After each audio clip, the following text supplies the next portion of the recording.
Good morning, everyone. Happy, we're to Tuesday now. Glad to see everyone. Hopefully, you're having a good start to the week. Had to do a late cast yesterday. Hope you got to stick around and hang out with us. We did cast about 3 o'clock yesterday, so I just didn't have the time. But anyway, it's a fun conversation. Talked to a lot of people about all kinds of fun stuff, which we always do. So today, topic for today is Tucker Carlson running for president?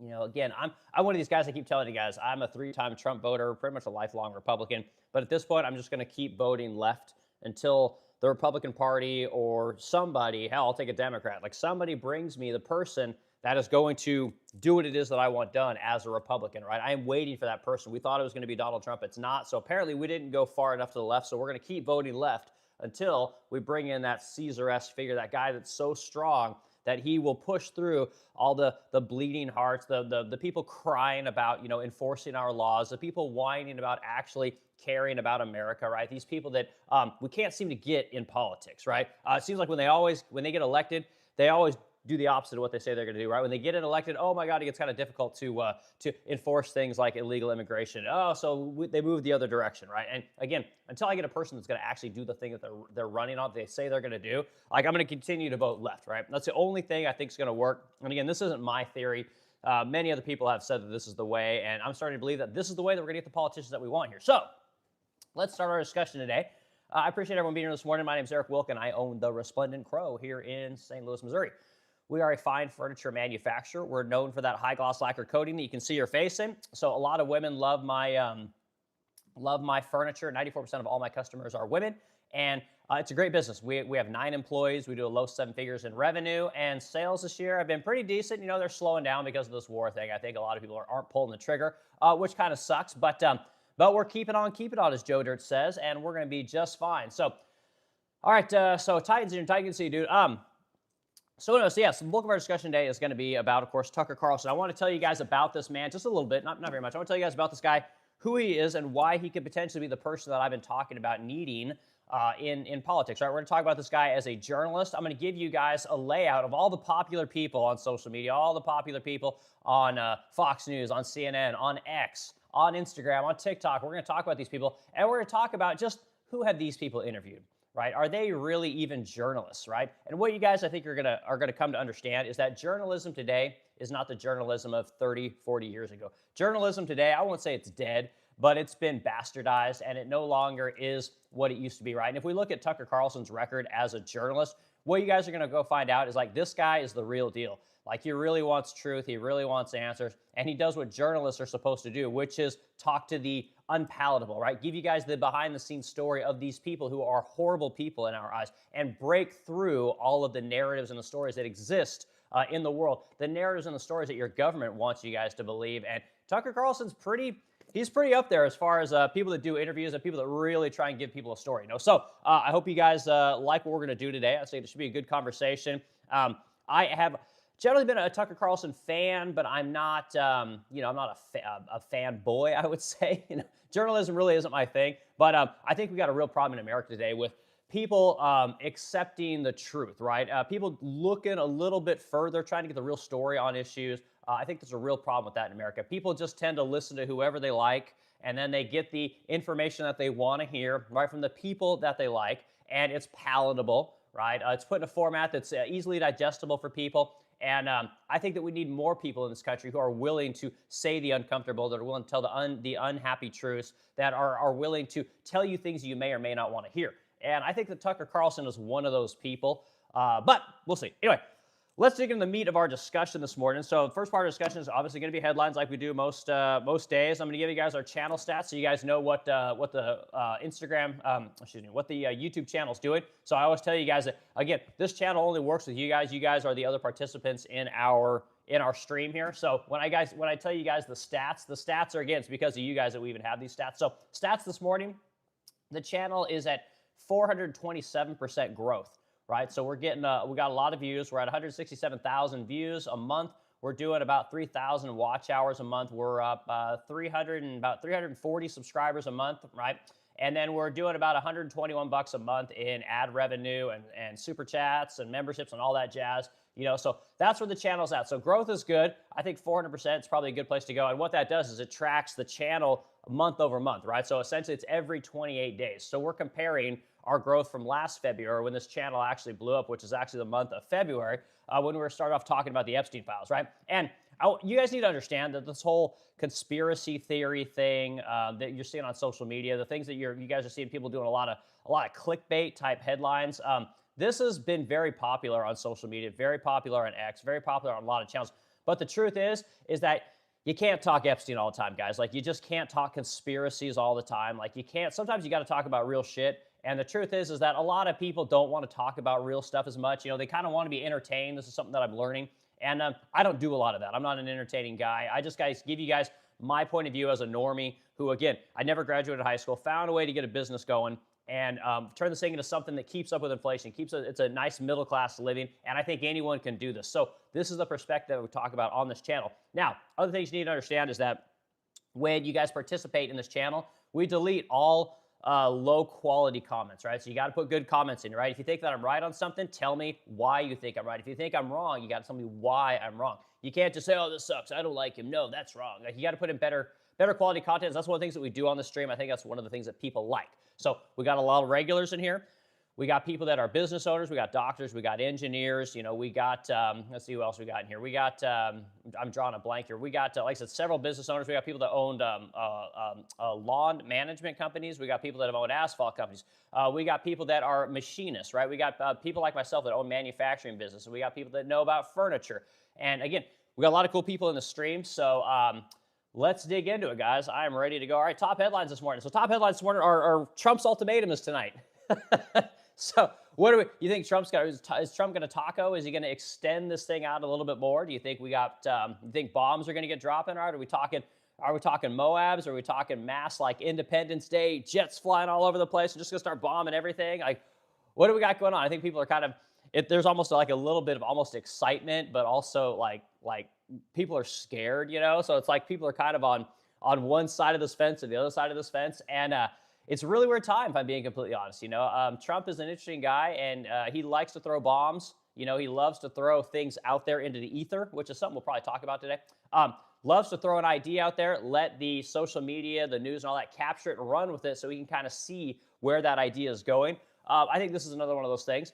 But Trump's losing the war here. And again, not that we're losing it from a military standpoint or a bombing campaign or anything like that. Like, that's not, he's losing the war of public opinion.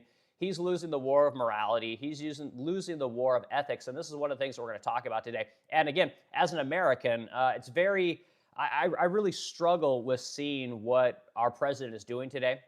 Just with, again, how we're going into other countries, how Trump will say one thing and then he'll do another. And the truth is that if you keep doing this, right, eventually America isn't the top dog. And this is the thing that scares me. So I'm not worried for myself. Like, again, America's going to be fine. But what about our kids, right? What about our kids' kids, right? If America isn't on top forever, well, then what happens when we're not, right? How's the next top dog going to look at America in the future, right? Do unto others as one would do to you, like we've all heard the saying before.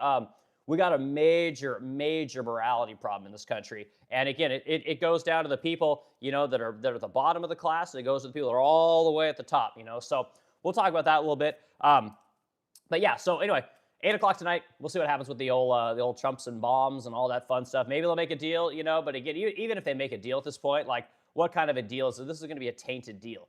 Like, this is going to be, a deal of thuggery. This is going to be a deal that the rest of the world is not going to look well upon, and maybe it'll, as time goes on, people will forget, but I don't think so, man. And again, I'm one of these people that I think that when you drop bombs in the third world like we've been doing, you just make more terrorists, you make more enemies. And again, as a country that we need people like America, we need places that we can expand our capitalism. We need places that America can go to put its Starbucks and its McDonald's. And the more that we do this, the harder it's going to be for future generations to do that kind of stuff, So anyway, that's headline number one. Headline number two is this, you guys heard of this Artemis II rocket? And again, give me a second, guys. Let me get through my headlines and I'll go into comments. I know we don't have a ton in here this morning yet, but I'll go into them. So we got this Artemis II rocket. And again, I hear a lot of people talking about this. This is really cool. This is awesome. Look at these amazing pictures and all this kind of stuff. And again, I'm the guy, I can't get behind this. Like, I remember that we did this back in the 60s. Like, again, I was in class, I remember in the 80s, and whenever we do these rockets, it was like a big deal. Like, you would stop class. Everything would stop, and you'd bring the television in, and the entire school, would be watching these these rockets and these space shuttles going into space, and that was really cool. We don't have that today. Like, I don't think that even exists, And the truth is, like, this Artemis 2 rocket that we're talking about, this is amazing. Like, we already did this shit, guys. I hate to tell you this. Like, it's actually kind of, I'm kind of sad for how we as a country have been duped into thinking that, oh my God, this thing is amazing. And they don't understand that we did this shit a long time ago. Like, oh my God, look at the pictures now. It's like, what are we, the fucking iPhone generation? What, you think that going from an iPhone 10 to an iPhone 15 is fucking progress, guys? Like, I'm always telling you guys have no real innovation in this country. Like, innovation got killed when the motivator became, making sure number go up, on the profit and loss statement, right? Your EBITDA. Again, this is one of the things that killed innovation in this country. We think that, by having cheaper products, outsourcing the work to the third world, that we're getting better products because we can spend more money on R&D here. And I'm here to tell you guys it hasn't happened. Again, this Artemis 2 rocket, perfect example. It's not that it's a joke. It's fantastic that they're going around the moon and they're going to take great pictures of the moon. And they're going to look at the detail, that 30 megapixel camera. Like, get the fuck out of here, man. I'm not impressed. You can't impress me with that. That doesn't do much for me. But if people like this thing, they think it's pretty cool. I think it's, it's something. It's something maybe America can get behind, and maybe we can all kind of agree that this is cool, I guess. But again, this is an innovation, guys. I'm sorry, it just isn't.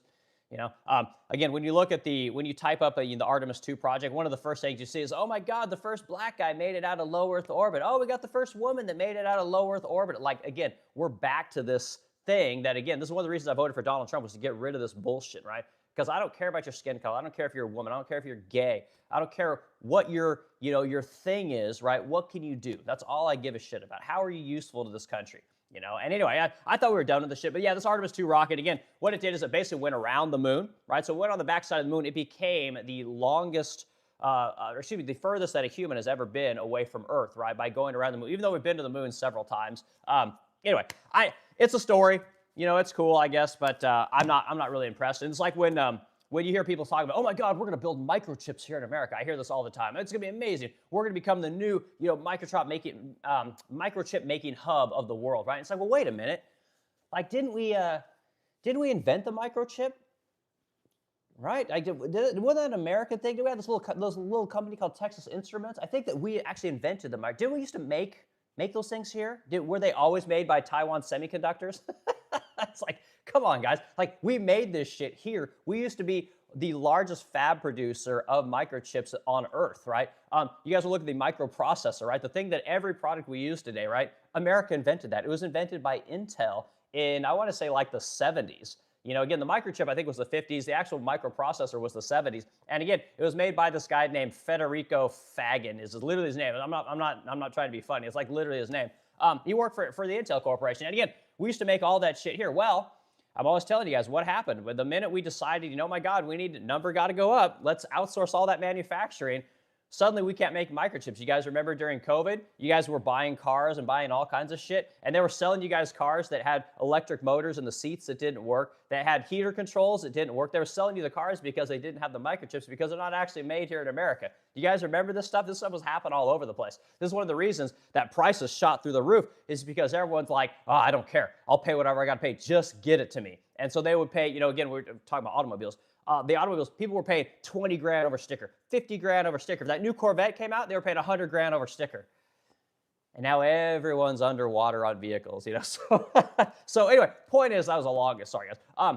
Point is that we're redoing things and calling it progress, guys. And again, as an American, as someone who's been making things my entire life, we should all be offended at what we're calling progress today in this country. And again, this is where people need to get out to some of these other countries, like go to places like Dubai, go to Qatar, you can go to even China, right? Go to these places. If you guys ever travel in the third world, Qatar is actually one of the hubs, and same with Abu Dhabi. These are places where you can actually do a lot of layovers and things like that. Go to these places, and what you guys will find out is that America has been in trouble for a long time. And again, I say this as a guy, as a manufacturer. Again, I got 9 employees who make a lot of furniture here. We send it all over America. Again, I can tell you guys that progress in this country has been at a standstill for a long time, and I find it to be kind of offensive, So, okay, we'll talk more about that if you guys want to. Just put it in the comments. One of the things we do in this chat or this stream is that I kind of lead you guys in the story that I want to talk to, but then we kind of go wherever it is you guys want to talk. If you guys don't really want to talk about Tucker Carlson, you want to talk about whatever bull-legged women, we'll talk about that. You want to talk about cars, you want to talk about Legos, we'll talk about that. We can talk about all kinds of things. All right, so Last story I want to talk to you guys about, it comes from Furniture Today. And just in full transparency, I didn't have time to read the article, but I thought it was a really cool headline. And I think that if you guys want to know a little bit about manufacturing, you want to know a little bit about manufacturing in the third world and why it's so difficult for Americans to compete, there's a great headline. Let's see here. Hold on one second, guys. I apologize. I lost my spot. Let's move forward. Okay, headline is, again, it's at FurnitureToday.com. The headline is, what is behind the staying power of the Chinese alphabet furniture brands? Right? And again, I didn't have a chance to read the whole thing. I just want to read the quick headline of the first paragraph of the story. And what you guys need to understand about this is if you guys go on Amazon or you go to Walmart.com, what you guys will find out is there is a ton of these alphabet brands. This is a common thing, not only through furniture, but through everything. And this is one of the things that these Chinese businesses do that makes it very difficult for us to compete, is that when the American government goes after a Chinese company for stealing IP or for selling the same type of product, right, there's no place for the American business to actually go. But when they actually get a chance to shut one of these businesses down, what happens is the company just changes its LLC. So they go from being called, ABC Furniture Company to now being called, we're BCD Furniture, right? And then when they close that one down, they go after that company. Well, then we're going to be EFG Company. And so you guys see this all over the place, especially on places like Amazon, right? So let's read the thing that I want you guys to understand is, let's read the first paragraph. So for those of you guys who don't know, I'm a furniture manufacturer. Furniture is my game. One of the largest trade shows in America is in a place called High Point, North Carolina. It's getting ready to happen this month, and it's a big deal, okay? So when Canadian direct-to-consumer furniture manufacturer Prepack announced its closure in North Carolina furniture plant last month, it stated that the cost of domestic production is no longer competitive against the global landscape, including the continued influx of cheap Chinese imports. And this is the thing that we see in a lot of industries. I've fought this thing my entire life. When I talk to you guys about being an American furniture manufacturer, it is very difficult because, again, as I do more of these casts, guys, I'm realizing that I'm really coming into my own about how I believe my manufacturing company runs in America. I believe American business has to run in America. What we have to compete with isn't necessarily China, guys. It's our own government. And it's these larger corporations that buy up all these independent brands, right, and put them under their big conglomerate umbrella. And I'm really understanding that the Chinese thing is part of the problem, right? It is definitely the Vietnamese furniture. 80% of all cabinets and vanities, guys, come from China and Vietnam. They're not even made here in America, guys. So I'm really starting to get a good idea of how this thing works, and I hope you guys appreciate that as we talk about it. Okay, so that's headlines, guys. So we'll go through comments. We'll say hi to everyone this morning. I'll go back with you guys for a few minutes. Then we're going to jump to the meat of our discussion, which is Tucker Carlson. And again, I think this guy's running for president, and I'll be upfront. There's no evidence. There's no evidence that this guy's running for president. But if we kind of just look at the things that he's saying, he went hard as fuck last night against Donald Trump, right? And he did it on the moral and ethics argument, which is something that I talk about a lot. I don't know if you guys think that America is a moral and ethical place. I used to think that. We're not becoming this. And again, we're electing people. We're allowing our politicians to be the dirtiest, nasty, slimy people that have ever existed. And we keep this thing going, right? We keep voting these snakes and these slimy people in. And Tucker went as hard as I've ever seen someone go against a politician, and we're going to talk about it, because I thought, man, I had a beer in my hand. I'm just like, yeah, like, go, like, oh my God, oh, it's like I'm watching an old Tyson match where Tyson's just blasting the guy and knock him out. It was a lot of fun watching Tucker, do these talks. So, all right, here we go. Titan's in here this morning. Titan, good to see you, dude. Back in the day, we had political journalism from both sides during the newscast of One Source. We had what was called the Fairness Doctrine. Oh, yeah, the Fairness Doctrine of journalism. Reagan repealed the Fairness Doctrine. Yeah, that was kind of interesting. I don't know that I necessarily believe in the Fairness Doctrine, but yeah, I kind of remember that. I do remember what you're talking about, Titan. We could definitely benefit from having real journalism. And the problem is that the cable news model killed journalism and turned it into opinion, right? It turned it into more of an entertainment thing. This is why back in the day, you wouldn't go on ABC News and see some hot blonde with fucking nails and, she's got her Louboutins on and she's got, her tits sticking out with her hair done up and she's basically looking like a whore reading the news. This changed with Fox News, man, and Fox News nailed it. I mean, whatever you think about that network, they nailed it. And I remember we used to be able to go on foxnewsbabes.com. This was like a thing in the early internet, and they did it, right? And then you had CNN, which did the antithesis of that. They got the ugly, the bull dykes on there, with the gay men, and they're pushing the exact opposite message. And you had like 50-50 in America. Like people, you could go over and watch the Anderson Coopers and the Rachel Maddows. You could go over and watch the whatever the Megyn Kellys and the Sean Hannity. Go watch those guys. And this was kind of how it was. Or you could go watch, remember Peter Jennings in his suit, and Walter Cronkite, and then you'd have like the Bill O'Reillys and I'm going to tell you, and Fox News won. Like again, the evidence was clear. Like boomers and 40-somethings, they wanted to watch hot chicks reading the news. That's just how it was. That's the reason. That's funny thing. When my wife came here from India, she was blown away by all the women talking about sports. And this is a funny thing, Titan. She came over and she's like, I'd never seen so many women talk about sports, because she came from India where, cricket's a big thing over there. And you didn't have a lot of women. And then as she became more Americanized and kind of figured out what was going on, she pointed out to me, and I never noticed it before, but once she pointed out, I could never unsee it. She'd be like, how, you guys must have a lot of women playing sports, because they're always talking about sports, and it was like, oh shit, no, that's actually not what happened. Like, no, these are just hot chicks, because who watches sports? Guys. And who do guys really want to listen to another athlete talk about the news and sports? Like, no, they want to watch some hot chick with big tits and dolled up hair. Again, lots of fingernails, big red lips, and that's who guys want to watch. And it's the same thing in news. So Titan, I always like that when my wife would point that out to me. I just like, holy shit, that's really funny, because she's actually right. So.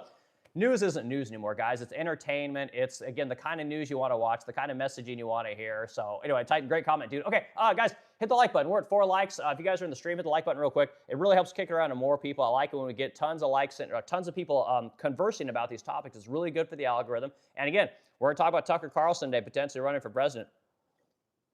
We're going to go over all your guys' favorite journalists and what kind of aggressive journalism they're doing. I think it'd be kind of fun. So, all right, here we go. Threshold moment. President Trump is trying to fix the situation. They are building factories right now in order to manufacture microchips. Well, of course. And this is what I'm talking about, threshold moment. Again, you can call this progress. Here's a wild idea, though. Why don't we just not send the manufacturing to the third world? How about we just make that? Because guess what? Those manufacturing companies you're talking about making chips here in America, we're paying for it with the infrastructure bill that we passed in Joe Biden's administration. They're calling this progress. We already had that stuff here, dude. We had it. We did it. We were the microchip superpower in the world, right? Because we developed the technology. But every time we develop the technology, what do we do with it? We send it to the third world so big corporations can pass those costs on, or excuse me, those savings onto their shareholders, which again, no shade on that. But what kind of country do you guys want to live in? Do you want to live in a country where every time we develop something, we send it to the third world, and then the people that have access to the money get to keep all the money, right? Wouldn't you guys like a little bit of that benefit? Would you like a little bit of that benefit here in America for those amazing products? I always talk about Operation Paperclip, guys. So if you guys go Google Operation Paperclip, what it was we brought over a lot of the engineers that wanted to defect in World War II from places like Russia, right? From places like Germany, right? From places like Poland, right? These people that basically were the forefathers of all of our rocket and our propulsion technology, right? They gave way to the baby bells, which created a lot of this communication technology that we had today. We took all that innovation from conquering everyone in World War II. We built up these amazing industries here in America. And then what happened? We gave all that technology to China. That's really what happened. And then we blame, oh my God, they stole our IP. They're stealing all of our jobs. Like, no, we did that. We gave all that away. Again, we used to manufacture the microchips here, gave it away. We used to manufacture all the vehicles, gave it away. All this IP, the scientific data that we have here, again, gave it all away. You guys remember during COVID, right? Everyone's like, oh my God, we don't have any masks. We don't have syringes. We don't have insulin. We don't have this. We don't have that. We gave it all away for shareholder dividends. And again, I don't care if that's what, I don't mind. You want to do that work? Great. But you got to have innovation and you got to have competition, because the way business works, guys, is again, when there's an industry where there's really fat margins, where people are making a lot of money, generally more people jump in to chase that margin. This is the basics of economics, right? But the truth is that that's not what we have here in America, guys. These guys have locks on all of these industries. And again, they can manufacture without the new competition jumping in. It's very anti-competitive. And I see it everywhere I look now. Now, once you see it, you can't unsee it, guys. So Threshold, I like your comment, dude, but you're missing the point. The point is we used to do this.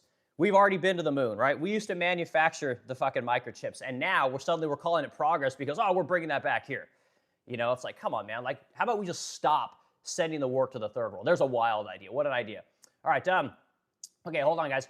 So we're getting good. We're still doing good here. You guys want your comment read right away? You're gonna have to do super chats and super likes. We're gonna start to get a lot of people in here. And again, I will keep up with you guys as much as I can. But once the comments start really going, I just scroll to the end and I scroll back, you know, a couple of comments, and I start reading because it's the only way that I keep up.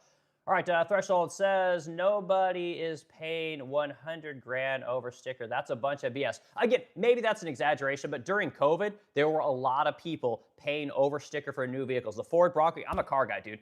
The Ford Bronco, people were paying $20,000 over sticker for those things, okay? Again, the new Corvette, people were paying 50 grand for the new Corvette over sticker during COVID. People were just splashing money into the auto industry, right? And it was very common to see people do this. And the truth is, most people that bought cars during COVID, they're now underwater. You know, and it's too bad. You know, demand was outrageous. And again, it was because of the scarcity effect, right? Again, everyone had FOMO.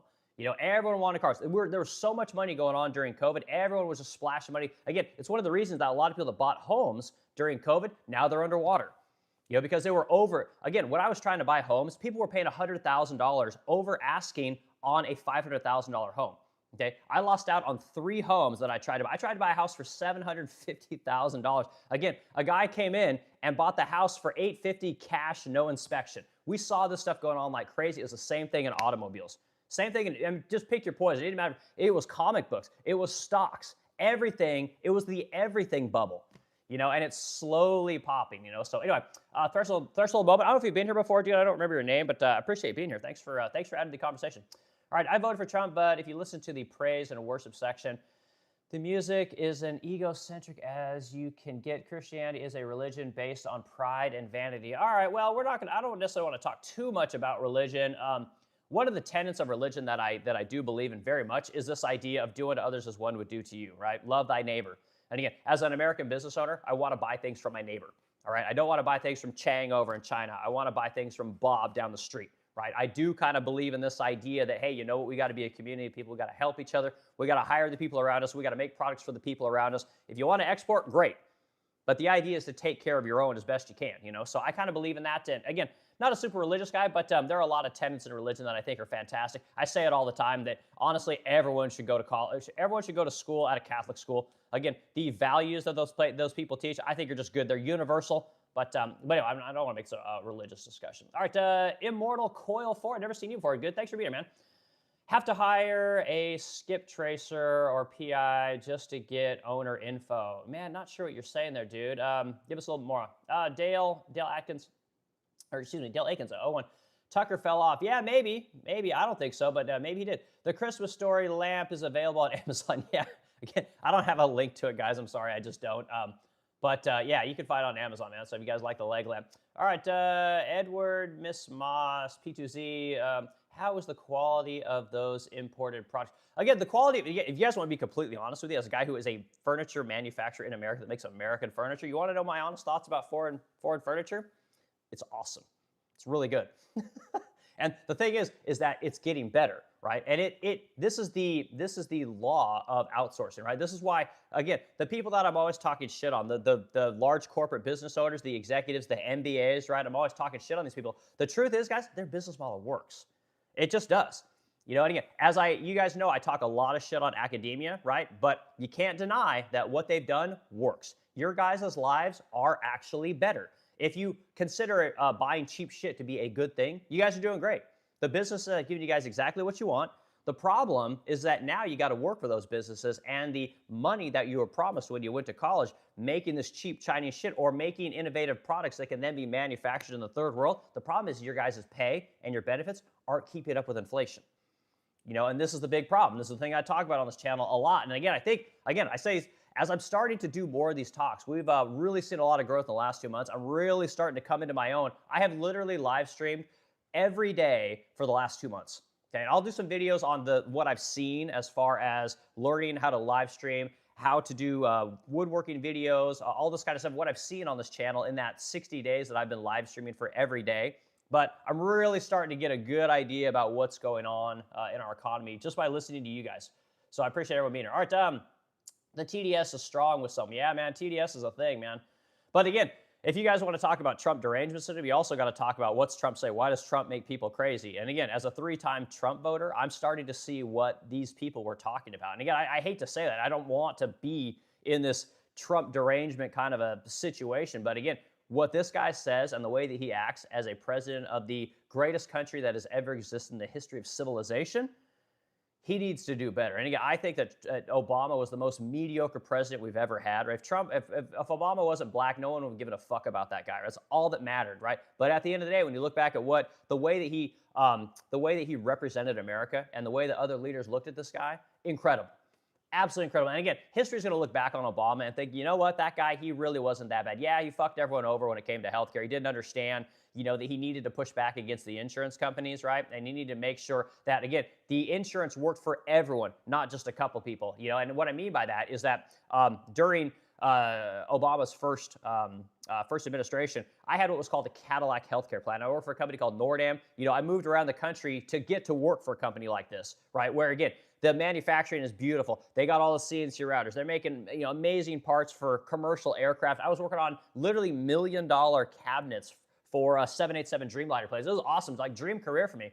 The minute that guy passed the ACA, the Affordable Care Act, my insurance doubled because I had what was called a Cadillac insurance. Well, I was paying like $50 a month for my entire family. I mean, this company really took care of its employees. And because we had such a great insurance plan, well, got to spread that wealth around, you guys, And again, I always thought of Obama as being a piece of shit since then. But the more I look back at that guy, man, he wasn't that bad. There could have been a lot worse. At least he wasn't starting wars. At least he wasn't over there talking shit to the entire world. And then again, like if an American, if I want to travel somewhere, like what do I got to do now? I got to defend my president. I got to defend this rhetoric. I don't like that.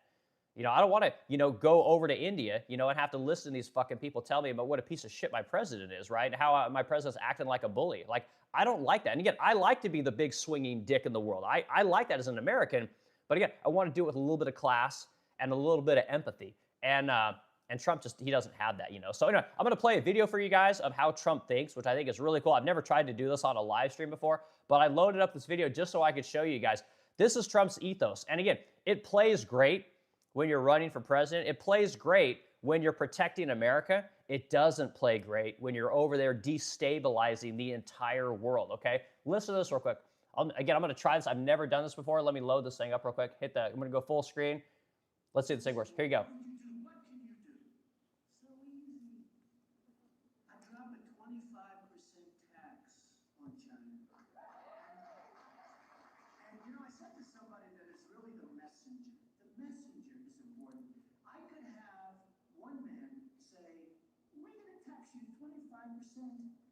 And I could say another, listen, you motherfuckers, we'll tax you 25%. Okay, so that plays well. I love it. Like, I'm one of these guys, like, I'm literally like, hell yeah. Yeah, fuck yeah, let's go. America, tariffs, listen here, like it plays so well. But in practice, not working that well. Because again, Trump's not doing the thing that he says he's doing. He can talk. He's a big talker, not so good at doing, And again, I like that video. I don't know if anyone's seen that video. It's a great one of him on the campaign trail. And again, this is like vintage Trump. This is what I voted for. But in practice, it'd be one thing, like I said, if he was doing it, but he just, man, anyway, I'm not going to go to that. I don't want to talk about that. All right, okay, guys, let's dig into the bulk of our conversation. Let's do, we're going to do 2 more comments. Let's see if we got any newbies in here. I want to say hi to everyone. Let's see, Bethy's in here. Bethy, good to see you.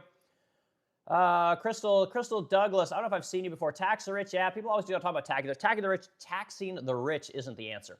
The answer is to get rid of the spending, guys. That's it. We don't have a money problem in this country. We got more money, we know what to do with. The problem is that you guys allow your politicians to waste it. Our electorate, or the voters, right? They just think that, it's good that we have government taking from the rich so that they can then give to the poor, or they can take from someone else to give to your pet cause. And again, this is the problem with the government that we have. This is the problem with the voting system that we have today. We're always voting for someone else to do the thing that we want done because we can't do it. I'm here to tell you guys, if we would just give the taxes back to the people, let the people pick and choose what they want to pay for. Oh, but the poor. Oh, but the old. Okay, great. Let's take care of the poor. Let's take care of the old. Okay, everything else, done.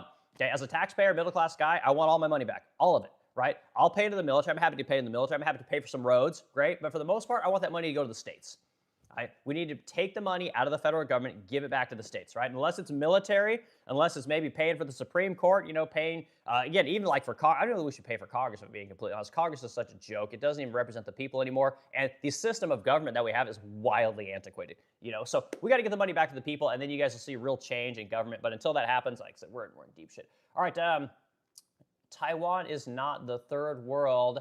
That is where the bulk of microchip manufacturing happens. Wrong again, modern. No, again, when I say third world, guys, I use this as a blanket statement. I call China the third world. I call India the third. I call them all the third world. America is it. We're the first world. We're everything, right? Again, Singapore. I just use this blanket statement as third world. And again, it pisses people off. Oh, Eric, you're not being super specific. Taiwan, people aren't living in the dirt. Okay, I get it. Okay, fine, you win.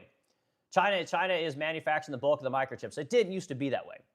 And again, you guys know that Taiwan Semiconductor is actually building a fab chip out here in Arizona. So again, Donald Trump's rhetoric on tariffs and his practice on tariffs actually helped to draw more manufacturing in this country. And again, I tell you guys, as a manufacturer who actually imports stuff from India, right? I import brass hardware. I actually know what the market is here in America, right? The market in America is the most concentrated, in-demand market that has ever existed in the history of humanity, okay? We pay 30 to 50% more for everything the world produces, and we buy more of it, okay? There's no other country on earth that does the same thing, right? So when I say first world and third world, all these other countries, including Europe, these are all third world countries compared to how America consumes, compared to how America innovates, right? Even though we don't innovate as well as we used to, we are the innovation and the capitalistic hub of the world, okay? So I hope that's a little bit clear. Boy, Titan, you're getting rid of a lot of comments. Again, Titan Bruce, one of our moderators. We got a couple moderators in the stream, guys. And one of the things that he does is he gets rid of all the low rent, low quality comments. You guys got to put real comments in. You got to talk about real stuff.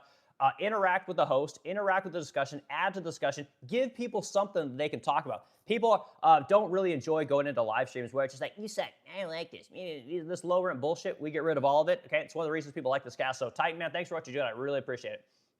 All right, a couple more comments, guys, and we're going to start talking about Mr. Tucker Carlson. And again, we're going to go into all of the so-called journalists, and we're going to talk about who they've interviewed, right? What are the moments that define their careers, right? We're going to look at what Tucker Carlson has done. And what you guys understand is that love or hate Tucker Carlson might be the last real journalist in America. The guy who's willing to go anywhere on earth and talk to anybody. You want to think of Tucker Carlson. Imagine what's going to happen at the end of this Iran conflict. When it ends, again, who's going to be the leader? Okay, again, America keeps killing all of them, or Israel keeps killing all the people that could potentially leave this country and end this war, which I find to be kind of interesting.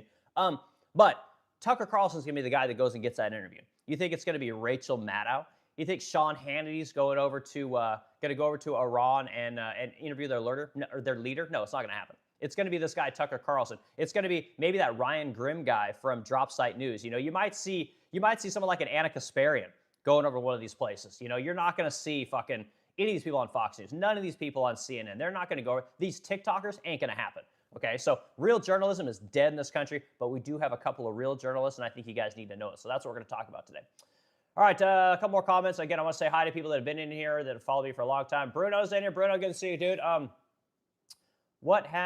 Bruno says, what has he not done? Tell us. Okay, I guess maybe you're talking about Donald Trump. Okay, so what Donald Trump ran on was MAGA, right? Make America Great Again. The tenets of what Donald Trump ran on were closing the border, right? Which he has absolutely done. Give the guy total credit, right? He also ran on this thing called the law, right? Following the law, okay? Now, if Donald Trump was gonna, bring back law and order, which is one of the big tenets, and one of the reasons he was elected because of what happened during Joe Biden's administration.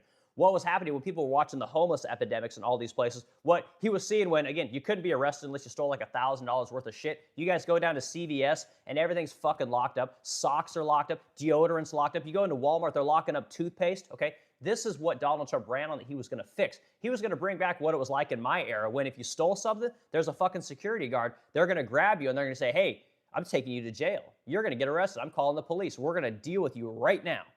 That doesn't exist today.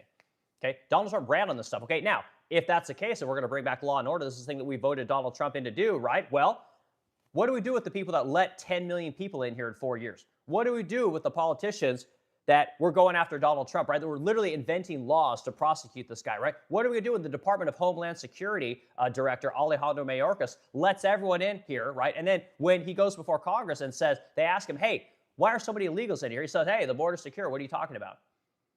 Okay? Again, Donald Trump was supposed to help with this kind of stuff, right? Bring back law and order, bring back what America stands for. Do unto others as one would do to you. As a business owner, would I let someone come in my business and steal from me? No. No, I'll detain them. I'll call the cops. I'll kick the fucking shit out of them. Whatever I got to do, you will not disrespect my business. Okay? Why? Because it's not good for you, because it's not good to be a thug, right? But also because when my customer comes in here, I want them to be able to buy. I want to create the least amount of friction I could possibly create so the person buys my shit.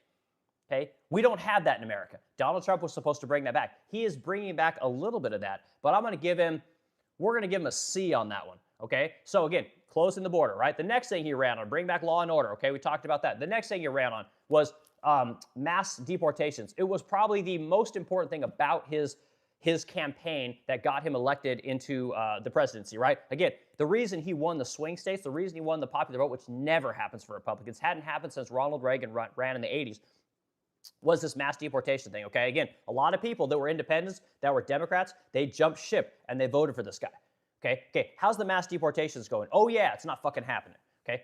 Is it a funding problem? No, $180 billion got allocated for mass deportations in the one big, beautiful bill, okay? But again, a couple people pushed back in Minnesota, and again, I always lose it when I say this, but again, you want to protest this thing? Great. You get in the way of ICE, you get in the way of CBP, you get in the way of somebody dragging these people off the job site and kicking the fuck out of here. Guess what? You're going to get ran over, right? Fuck around, you're going to find out. Oh, God, we can't run over American citizens. We can't, fight American citizens. Oh, God, the American citizen is always right.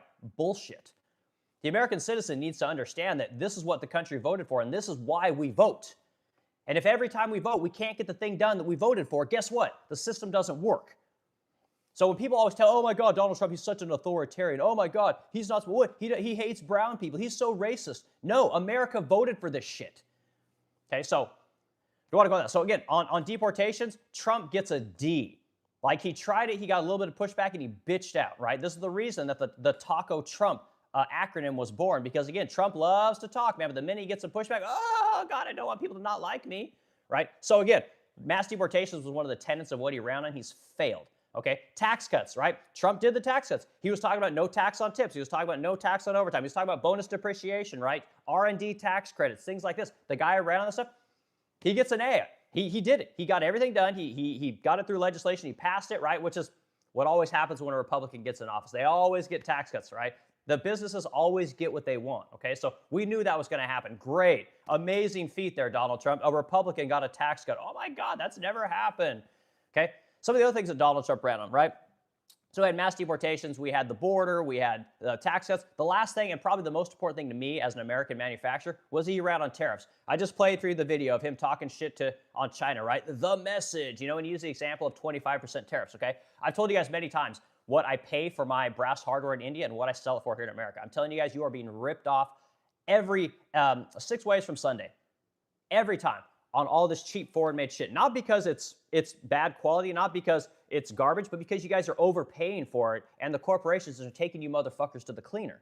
Okay? When I buy a piece of hardware, costs me $20 from India, I'm selling it here for $200. Okay? And that is literally American business today. And pick your poison, no matter what you guys buy. It's just like this with most things. And it's not the extent that I get to mark things up because I'm selling a luxury product. But when you guys are buying cheap Chinese-made shit, again, these companies are marking this stuff up significantly and selling it back to you guys, and then buying back shares of stock, making sure the shareholders get a dividend, right? Making sure they're bringing up the value of their stock price. And then they're regulating the American business owner to death by allowing them to not compete with them, right? To not innovate with them. And this is the stuff that I talk about on this channel. So anyway, so Donald Trump, again, has failed wildly, right? And if you guys want to bring in the no new foreign wars. Remember Donald Trump talking all the time, oh my God, I can't believe how much fucking money we wasted in the Middle East. Oh, these people don't know what they're doing. Iraq was a catastrophe. What are we doing over in the Middle East? We need to, I'm going to end this conflict in Russia on day one. It'll be ended before I become president. All the stuff this guy's saying plays good on the campaign trail, right? But then you do a complete 180.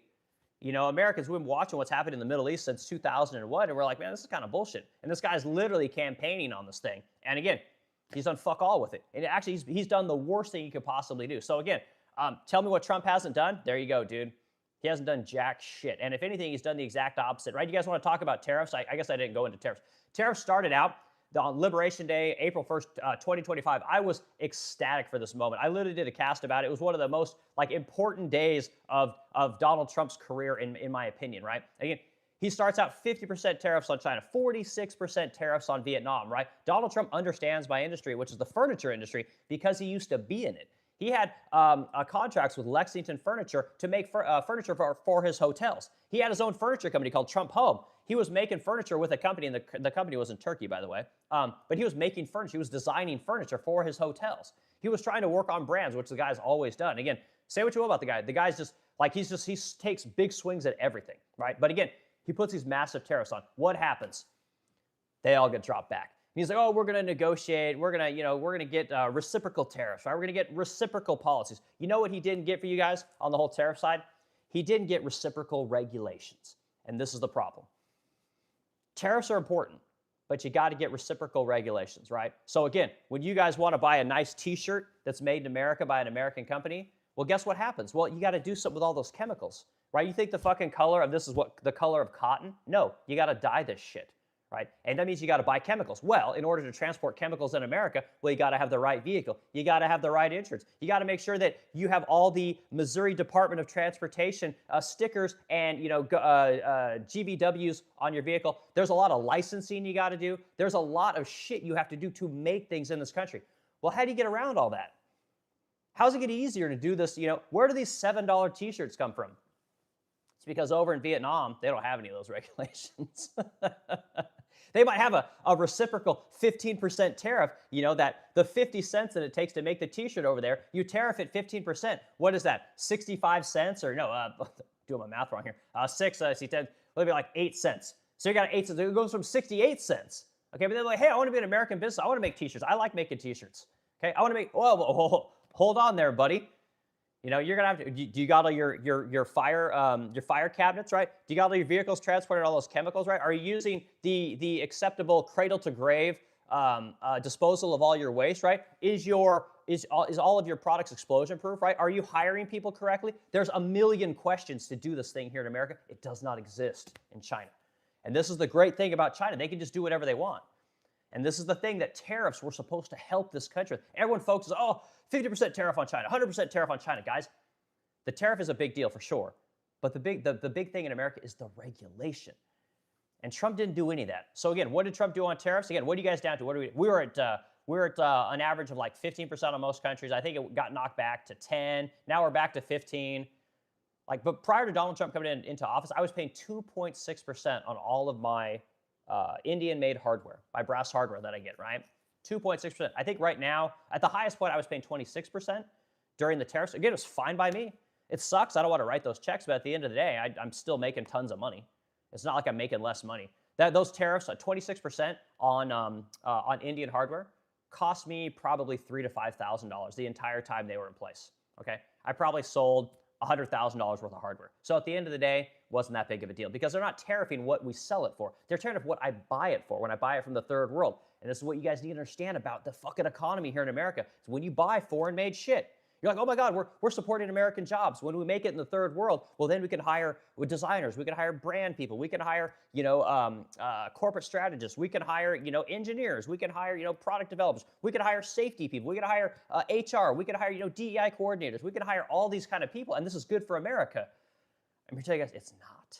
It hasn't been good for America. And this is what I'm trying to get you guys to understand. And I'll talk about it until I'm blue in the face, guys. And I know we're going to get Tucker Carlson. I apologize. I'm going to run in my mouth in this thing. I'm a massive advocate for Donald Trump, but he did not do what he ran on. So when people tell me, oh, God, Donald Trump's doing what he did, okay? If that is not the most honest conversation about what Donald Trump has not done for this country based on what he ran on, I don't know what to tell you guys. You're never going to get this kind of content about Donald Trump because, again, all the people that talk on the news, all the people that you guys follow, none of them import. None of them make American products right here in America using Americans, right? I'm not some fucking guy in my garage making wood and tell you guys I'm a business owner. No, I got 9 guys that need me to make sure that we sell furniture and they have paychecks. They can pay their rent. So when I talk about how the furniture industry works, when 80% of the shit's made in the third world, okay, I know what the fuck I'm talking about. When I talk about imports, you guys want to listen to someone on Fox News tell you guys how imports work? You want to listen to another Nobel laureate tell you guys how tariffs work? Okay, I actually do it, right? So anyway, If you guys like this kind of content, hit the like button. Again, add to the discussion. Tell me where I'm right. Tell me where I'm wrong. I love to go back and forth. I'm not one of these people that I'm just so blind in my beliefs. I won't listen to anybody. I love listening to you guys. You guys have helped me to really hone my message better, and I appreciate it a lot. So, okay, we're gonna do 2 more comments, guys, and we're gonna get into the bulk of our discussion. Again, I can't keep up with comments, guys. I want to make sure I stay current with the people that are posting. You're gonna have to do super chats and super likes at this point. If you guys get in here early, you can get your comment read right away. Usually the first 15, 20 minutes of this cast, again, we can get to everyone, but as we keep going, it blows out. So if you guys like this kind of content, participate. We really do appreciate it. All right, we got Jessica PZ3205. We should be able to take our vote back if we find out that we've been lied to. Yeah, man, Jessica, I wish that were the case. I'm with you, man. Again, if you're a chick, I always tell the women that follow the stream, again, I'm the guy that sells that super shiny furniture that you guys love. 94% of my customers are women. I make furniture for women. So guys, I'm sorry, I don't make furniture, you guys. You guys don't make any decisions. Women make the decisions. And YouTube is a male-dominated platform. Again, people that do streams like I do, it's mostly Republican-type people. So anytime we get a woman in here, I really appreciate it. I make a point to shout you guys out and tell you I appreciate it. All right, Virus124 says, no regulation, no more government. Well, I don't know about that. Again, you need regulation, you need government. Okay, Jessica, you have been lied to completely. All right, well, we'll see. What does a modern woodrunner do? Okay, the name, and this is the last comment, guys. Now we're going to dig into the bulk of our discussion about Tucker Carlson. What does a modern woodrunner do? So the name modern woodrunner comes from the fact that I'm an endurance athlete. That's what I've done most of my life. I'm the guy that does the 24-hour endurance races. I do the crazy, anything over marathon length. I do this kind of stuff, except that when I generally do these competitions, we're carrying heavy shit around. We're lifting logs. We're doing swimming. We're running up mountains. We're climbing ropes. We're scaling the side of cliff walls. This is what I used to do. So this is where the woodrunner thing comes in. The other thing is I'm a lifelong furniture maker. And again, I make modern and traditional style furniture. This isn't a like an MCM type name or anything. It's just I'm a runner and I make furniture. There you go. That's what it's from. So all right, let's get into the bulk of our discussion, guys. I appreciate everyone being here. Mike Cherry's in here. Mike, good to see you, dude. Tariffs are working in Canada. Mike Cherry says tariffs are working in Canada's favor. We have made so many deals with other countries by selling stuff of what we use to give to you. That's cool, man. I appreciate it. And this is the thing, guys. We have to try new things. We got to be willing to do new things in this country. And again, if our tariff policy is driving more deals for other countries, right? Canada's making deals because, again, America's not working with Canada in the way that we used to work.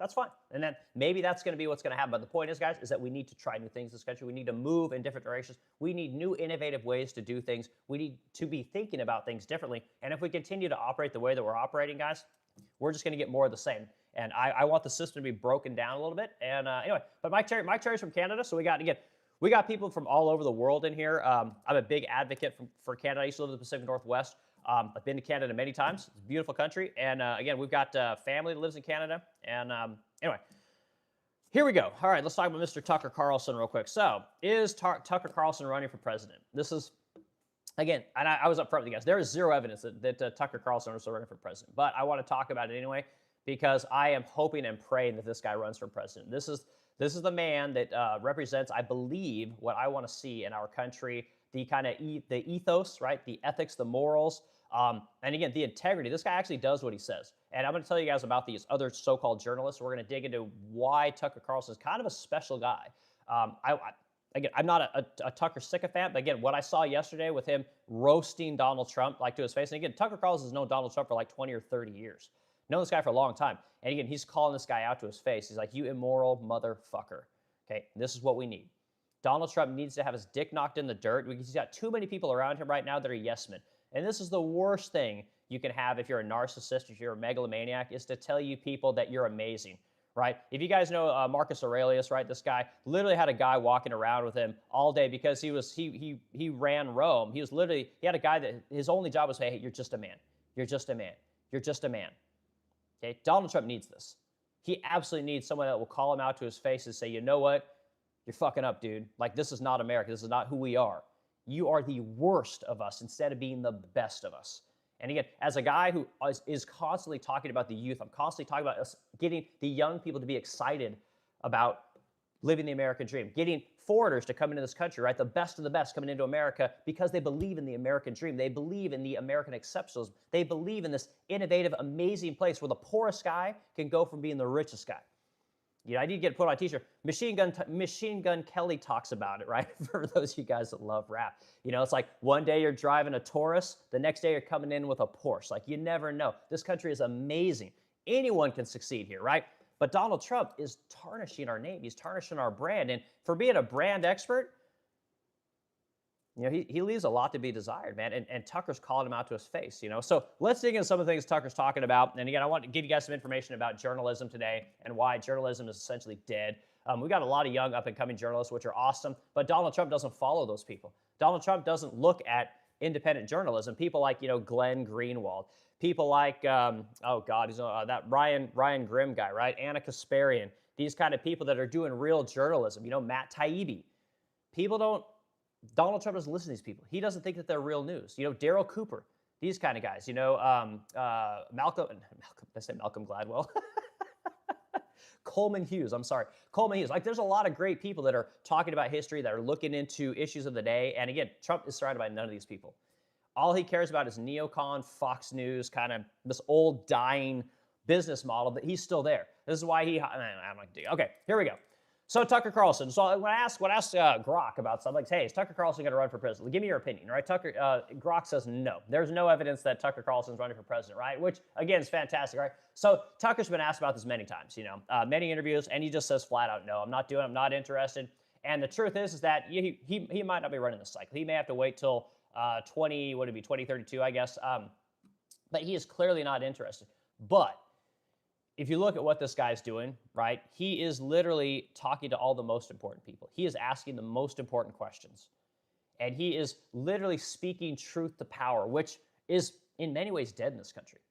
So let's talk about him real quick. I want you guys to understand exactly who this guy is, okay? So I asked Grok, I said, who are Tucker Carlson's most controversial interviews, okay? This is fucking fascinating, guys. And you stick around for this. Give me a few minutes here just to lay out who this guy is, right? Number one Tucker Carlson interview. He did this in February '94. Was he interviewed Vladimir Putin, right? And if you guys want to, watch a fascinating discussion, go look at him do this interview with Vladimir Putin, right? Probably the most powerful man on earth. I mean, other than Donald Trump, this is the other most powerful. And how many people go interview this guy, right? If you guys stick to the old business news model, he's the enemy. Anything that's aligned with Russia, that's death for you, right? If you say anything nice about Putin, that means you hate America. Tucker Carlson's like, you know what? I'm going to go talk to this guy. We got this war in Ukraine going on. And again, oh my God, if you don't support Ukraine, you must hate America. You hate the military. You must love Russia. This is the old model of news. And Tucker's like, you know what? I'm just going to talk to the guy. Holy shit. He tried to interview Vladimir Putin multiple times, and the CIA literally kept him from interviewing this guy. Like, our own government, right, the freest country on earth, you can say whatever you want. Here we got things like the First Amendment, right? You can do whatever you want in this country for the most part, within reason, as long as you're not trampling on anyone else's rights. We've got a lot of freedoms here. Goes over there, and again, he was sabotaged trying to interview this guy. But he goes over there, he's walking through the grocery store, looking at, again, you don't have to like what he's doing.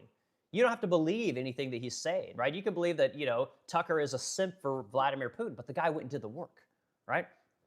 Went and did the work, which I think is amazing. And again, we should want people to go do this kind of work, whether you like it or not, right? The next one is Nick Fuentes, okay? Nick Fuentes. Again, I don't talk about Nick Fuentes too much on this podcast, but I listen to a lot of this guy's clips.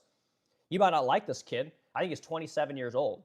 He's been doing the social media thing for like 13 years, okay? Whatever you want to say about that kid, you cannot deny his consistency is without fail. Most consistent guy in media. And again, the kid's been debanked, right? He's been called an anti-Semite forever. He's questioned the Holocaust. He actively talks shit on black people, actively talks shit on Indian people, actively talks shit on everyone that isn't American. He's all about, the American, oh God, what's the word I'm looking for? WASP, I guess. I remember the acronym. But again, this guy's a very white kind of a message, a very America's for Americans, America first kind of a thing, like get out of the fucking third world. You don't have to like this kid, but you got to admit the guy's wildly consistent. And as he is growing in his audience, he's the #1 live streamer. The thing that we're doing right here, we got 63 people in here right now. He'll have 50,000 people. #1 live streamer in America, right? And you think that's because he's racist? Do you think that's because his message sucks?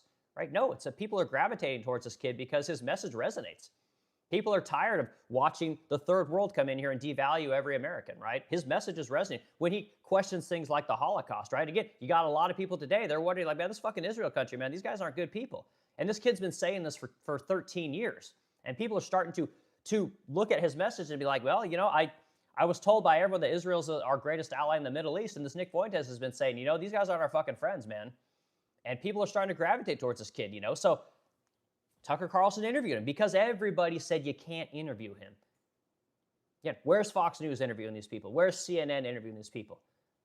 Because their audience doesn't want that. Their audience wants them to tell them what they want to hear. And this is what has happened to journalism. Tucker Carlson doesn't do this.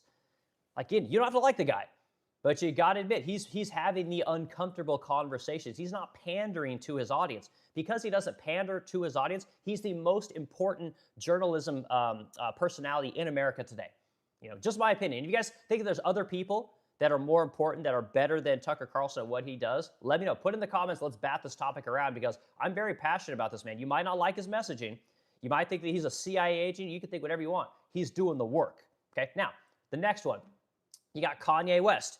Again, Kanye West openly talks about how Jews own the media, openly talks about how the Jews own the music industry, talks about the Jews a lot, right? Wrote that song, Heil Hitler. Right, and again, everyone Adidas canceled their contracts with them. Sony Music canceled their contract with him. Everyone canceled their contracts with this guy, and basically made him right, made him a pariah in many ways. But again, what's Tucker Carlson do? Like, oh my God, I want to go talk to this guy. Goes and talks to him. Okay, where's the Kanye West interviews on Fox News? Where's the Kanye West interviews on CNN? You're not going to see him because again, the American journalism landscape today is completely destroyed.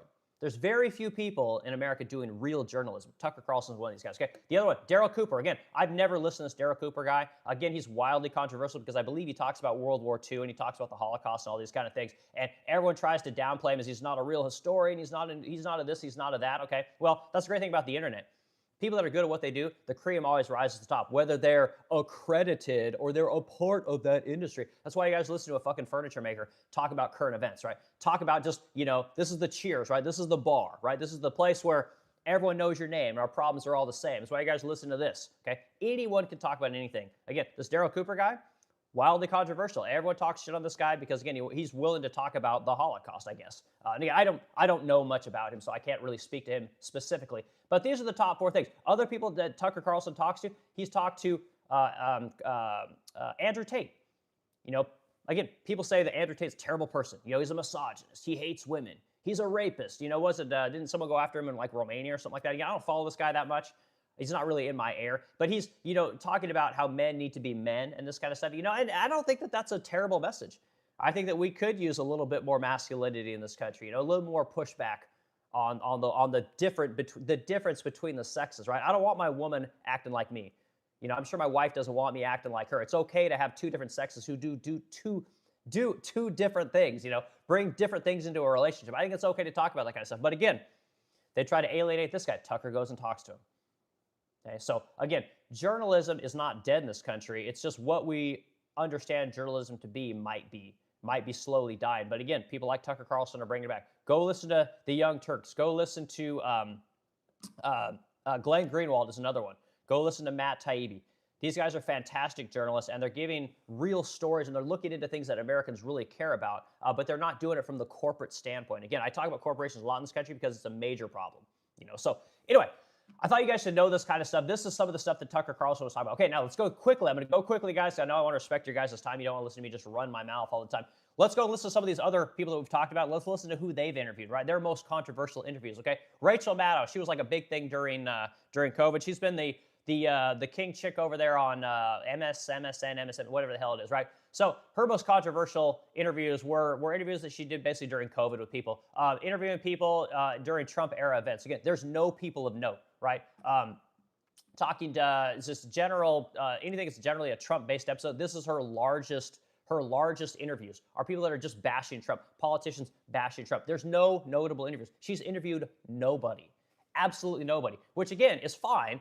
But what she's doing, she's selling a message to the people that want to hear that message from a person that is palatable for them, right? And again, this isn't journalism. This is entertainment. This is opinion, right? Tucker Carlson is not entertainment or opinion, right? And that's why I kind of pride myself on the same thing. I'm not here to fucking entertain you guys, right? We'll talk about issues. I'll go back and forth with you guys, and we'll have funny moments together and all that kind of stuff. But I'm just here to talk to you guys about stuff. It's good for me. It's good for you guys, So all right, so Bill O'Reilly. Let's look up Bill O'Reilly's most controversial interviews, right? So he interviewed this guy named Jeremy Glick.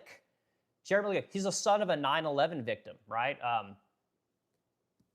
Do you guys remember Jeremy Glick? And again, I'm sorry that he lost his son on 9/11, but again, that doesn't seem like super controversial, unless you're trying to sell a war, right?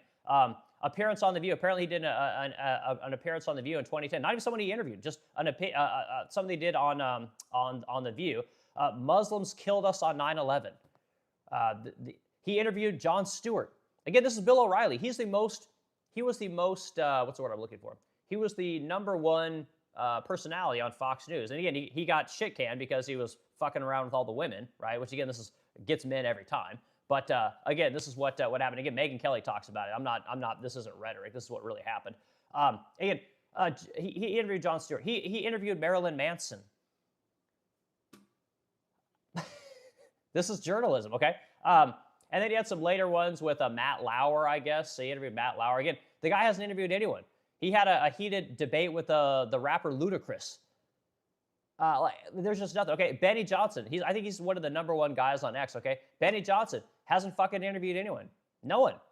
Again, he's a nobody. He doesn't go do any of the big interviews. He was on a Don Lemon panel. He interviewed Tom Holman, right? The guy that was supposed to do all the mass deportations, right? He interviewed that guy. He's talked a lot about Charlie Kirk, apparently.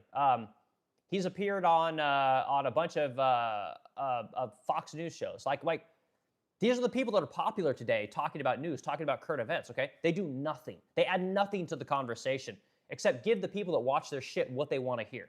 It's an echo chamber, and the business model works.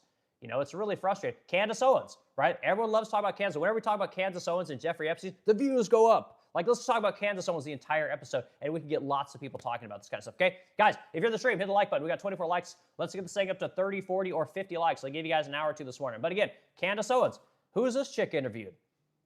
Again, she's super popular. Okay, her big claim to fame, she's been on Piers Morgan's show a couple times. Piers Morgan and such, which if you guys want to listen to great debates, hilarious. I think that Dave Smith guy is gonna go destroy that Adam Sosnick guy from PBD. And again, say what you will about that PBD podcast. If you guys are into Patrick Bet David, again, that guy's interviewed a lot of controversial people. Like, that means something, But Candace Owens, again, wildly popular. Everyone loves to listen to this bitch talk. She's interviewed nobody. She loves to do this Black radio podcast appearances. Again, talking about, loves to talk about feminism. She's kind of this trad type person. People love her content. She's not a real journalist, guys. These people aren't real journalists. They're not talking about anyone. They're not adding anything to the conversation. They're telling you guys what you want to hear. They're fortifying your beliefs. Tucker Carlson doesn't do that. The guy is literally a real bona fide journalist, and he has the cred to go anywhere in the world and talk to anybody. Pretty cool. Pretty cool that, again, do you guys remember Tucker Carlson going and talking to that Mike Huckabee? Finding out that one of our former presidential candidates, right? He was the former governor of Arkansas, if I'm not mistaken. The guy's now he's our advocate in Israel, right? But if you guys listen to him with the Tucker Carlson interview that he did, our ambassador to Israel, excuse me. When you listen to this interview, you guys find out this guy's a fucking zealot. He doesn't care about America. He cares about the state of Israel. He's our advocate in America, and he's promoting policies that help Israel at our expense. Like, again, Tucker Carlson points this out. This is what real journalism is. And again, he talks about things you can't talk about. So anyway, I think it was important that you guys understand who Tucker Carlson is, right? The kind of interviews he's done, right? Don't listen to what he says. Listen to what he's done. And then the people that, we talk about that are supposedly journalists that are on the news that are wildly popular, and what these guys are, who they're interviewing. They're interviewing nobody. They're just talking, right? So let's go. We're going to interact with the comments here for a few more minutes. And, a few minutes. Then I want to talk into some of the things that Tucker Carlson was talking about, right, on this interview. Like, he's calling Trump out to his face, like, you're immoral. What are you doing?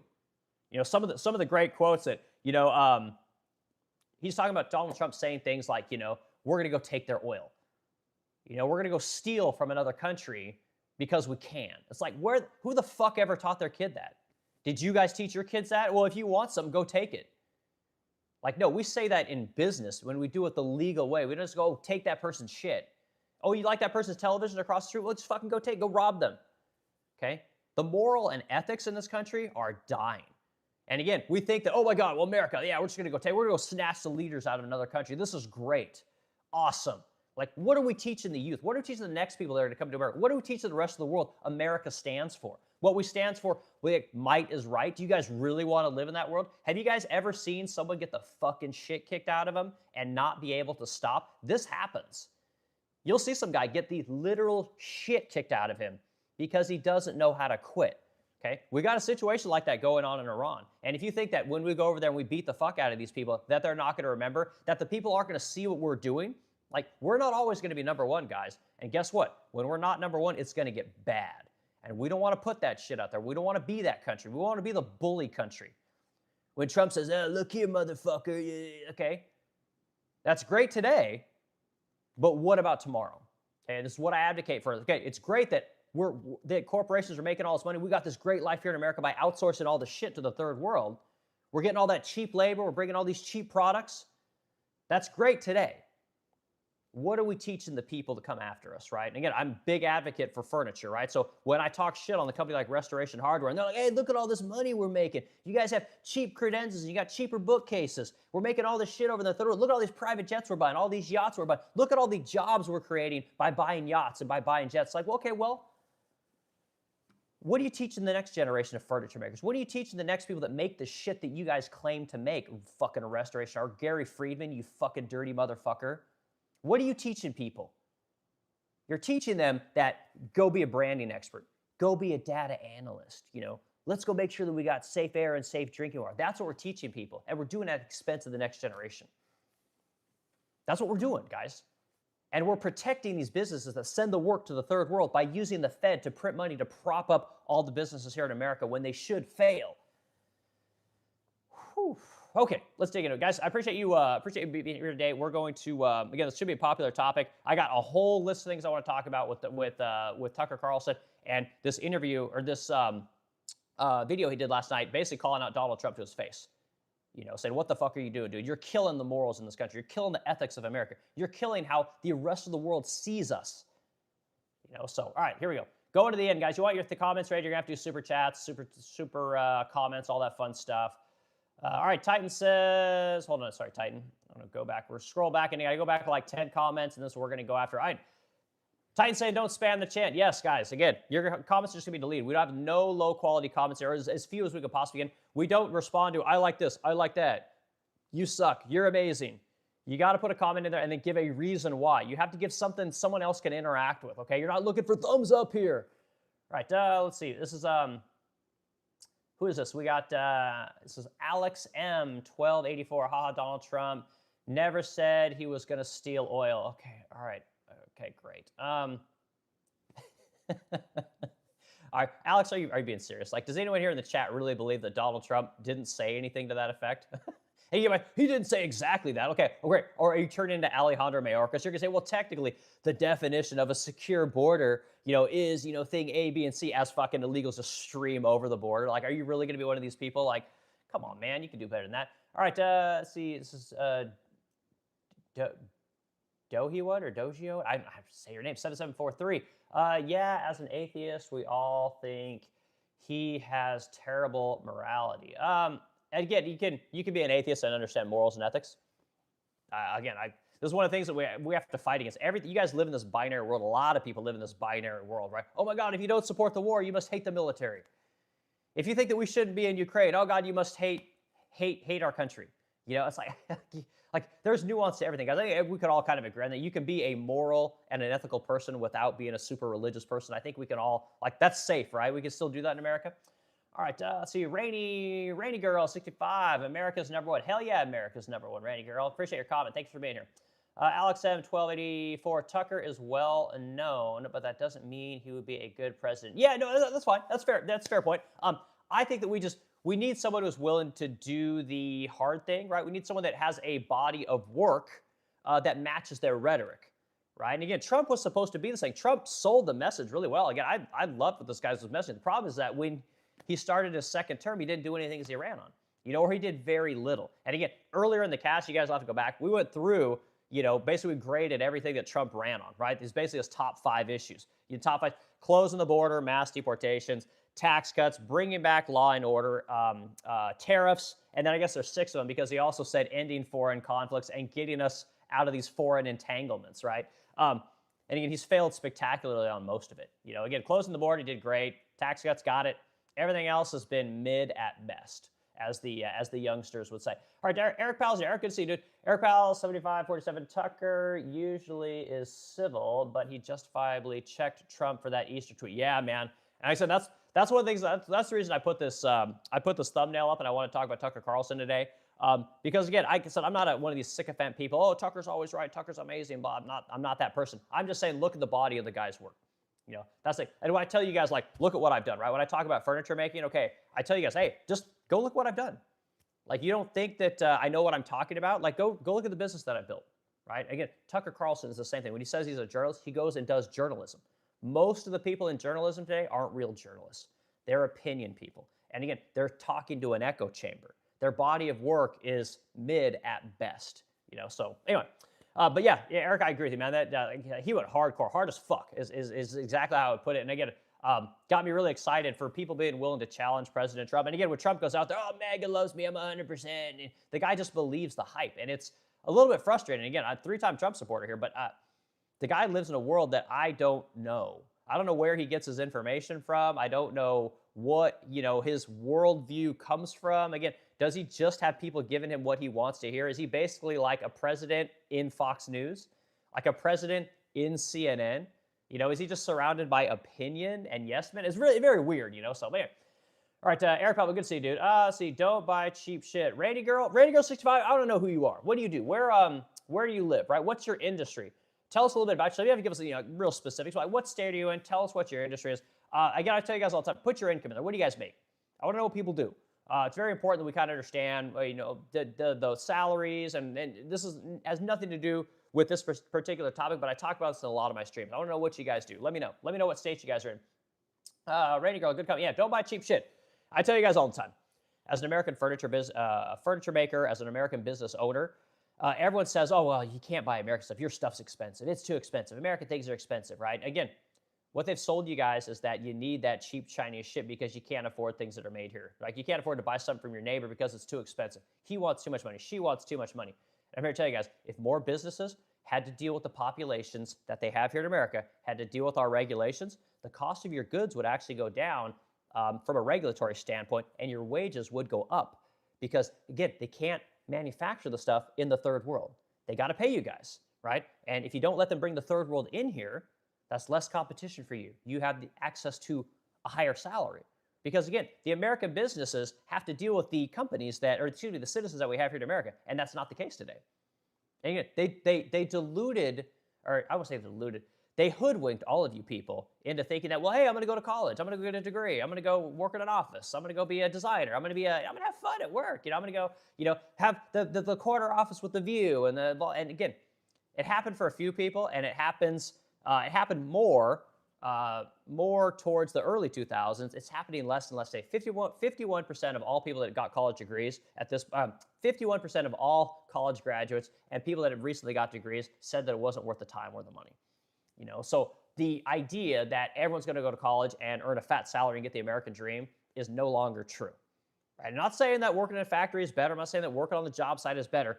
But if you force businesses to use their Americans, right, the Americans that we have here, there's less of a chance, guys, that you're going to have to compete with the third world, i.e. the third world they bring in here, or the third world they can send your job to, right? And this is how I see the world.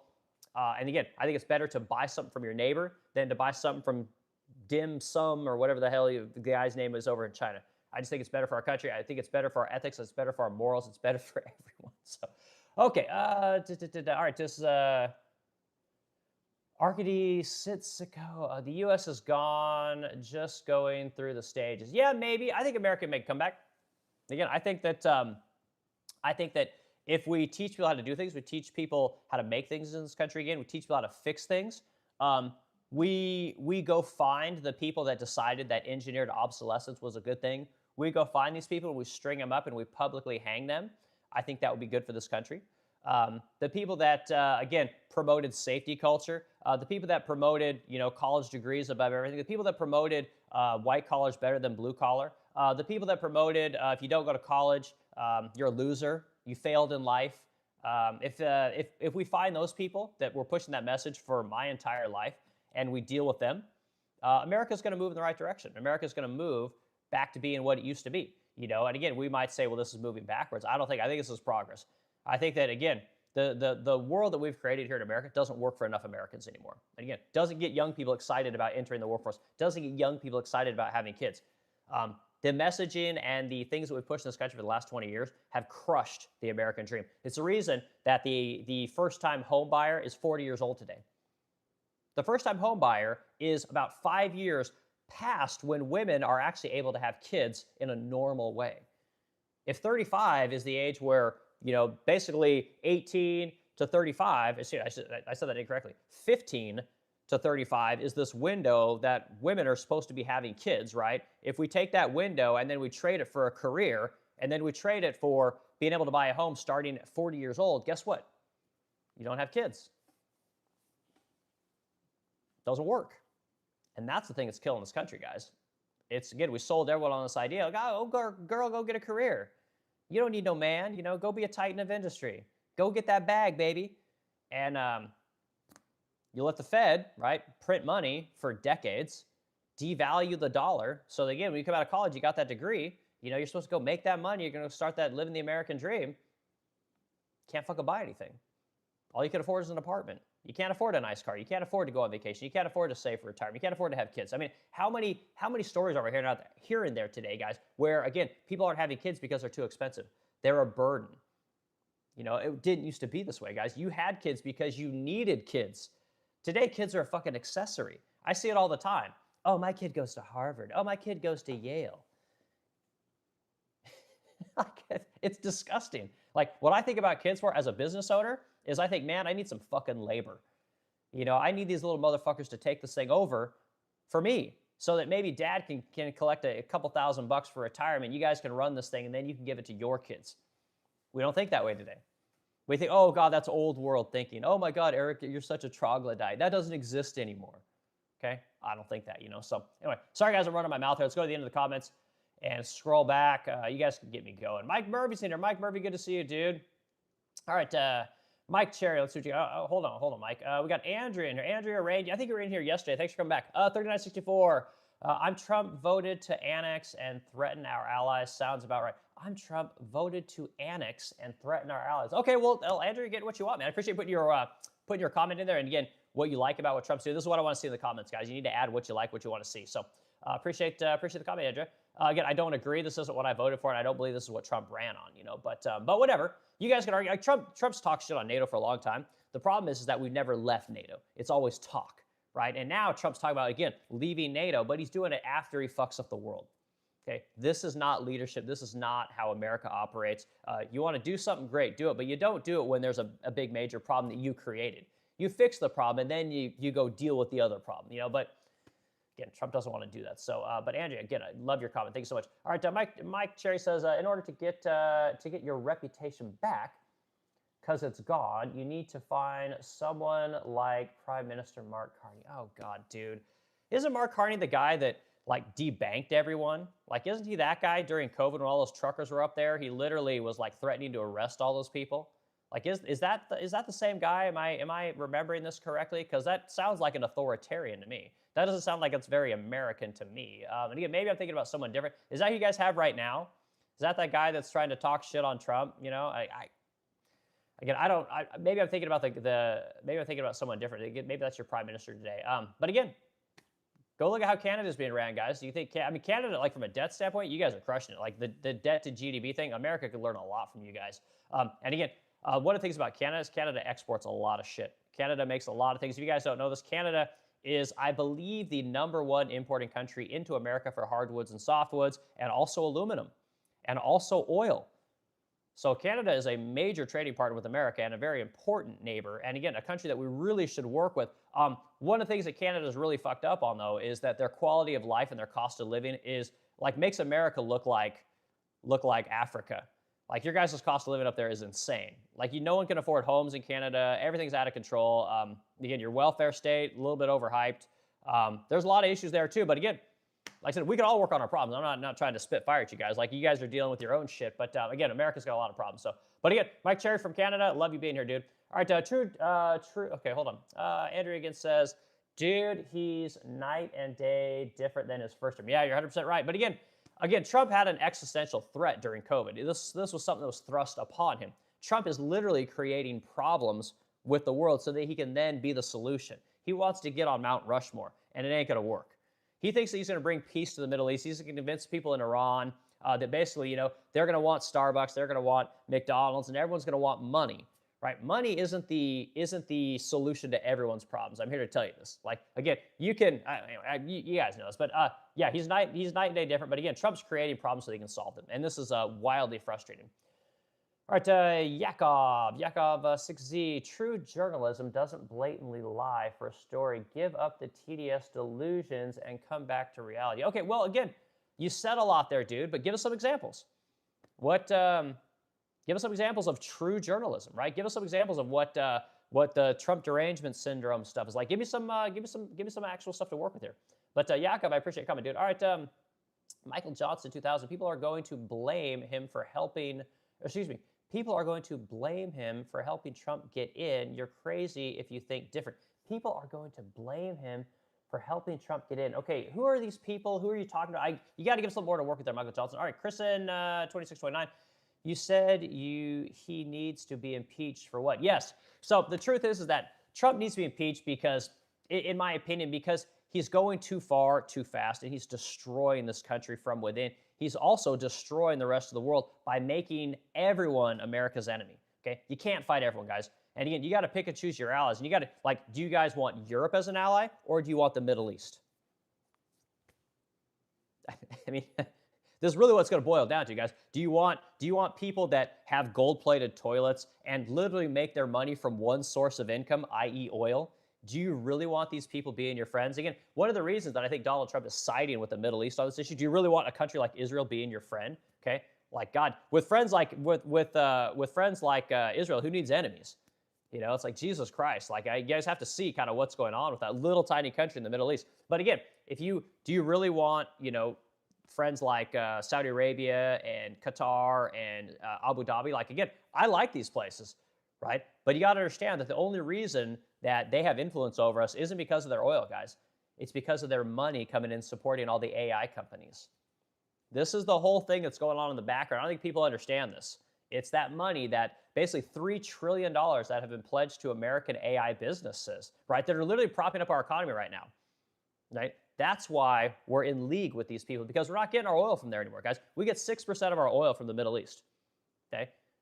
50% of all the oil that we import comes from Canada, guys. 10% of it comes from Mexico. We get more fucking oil from Mexico than we do the Middle East. I don't know if people understand this. Like, times have changed, guys.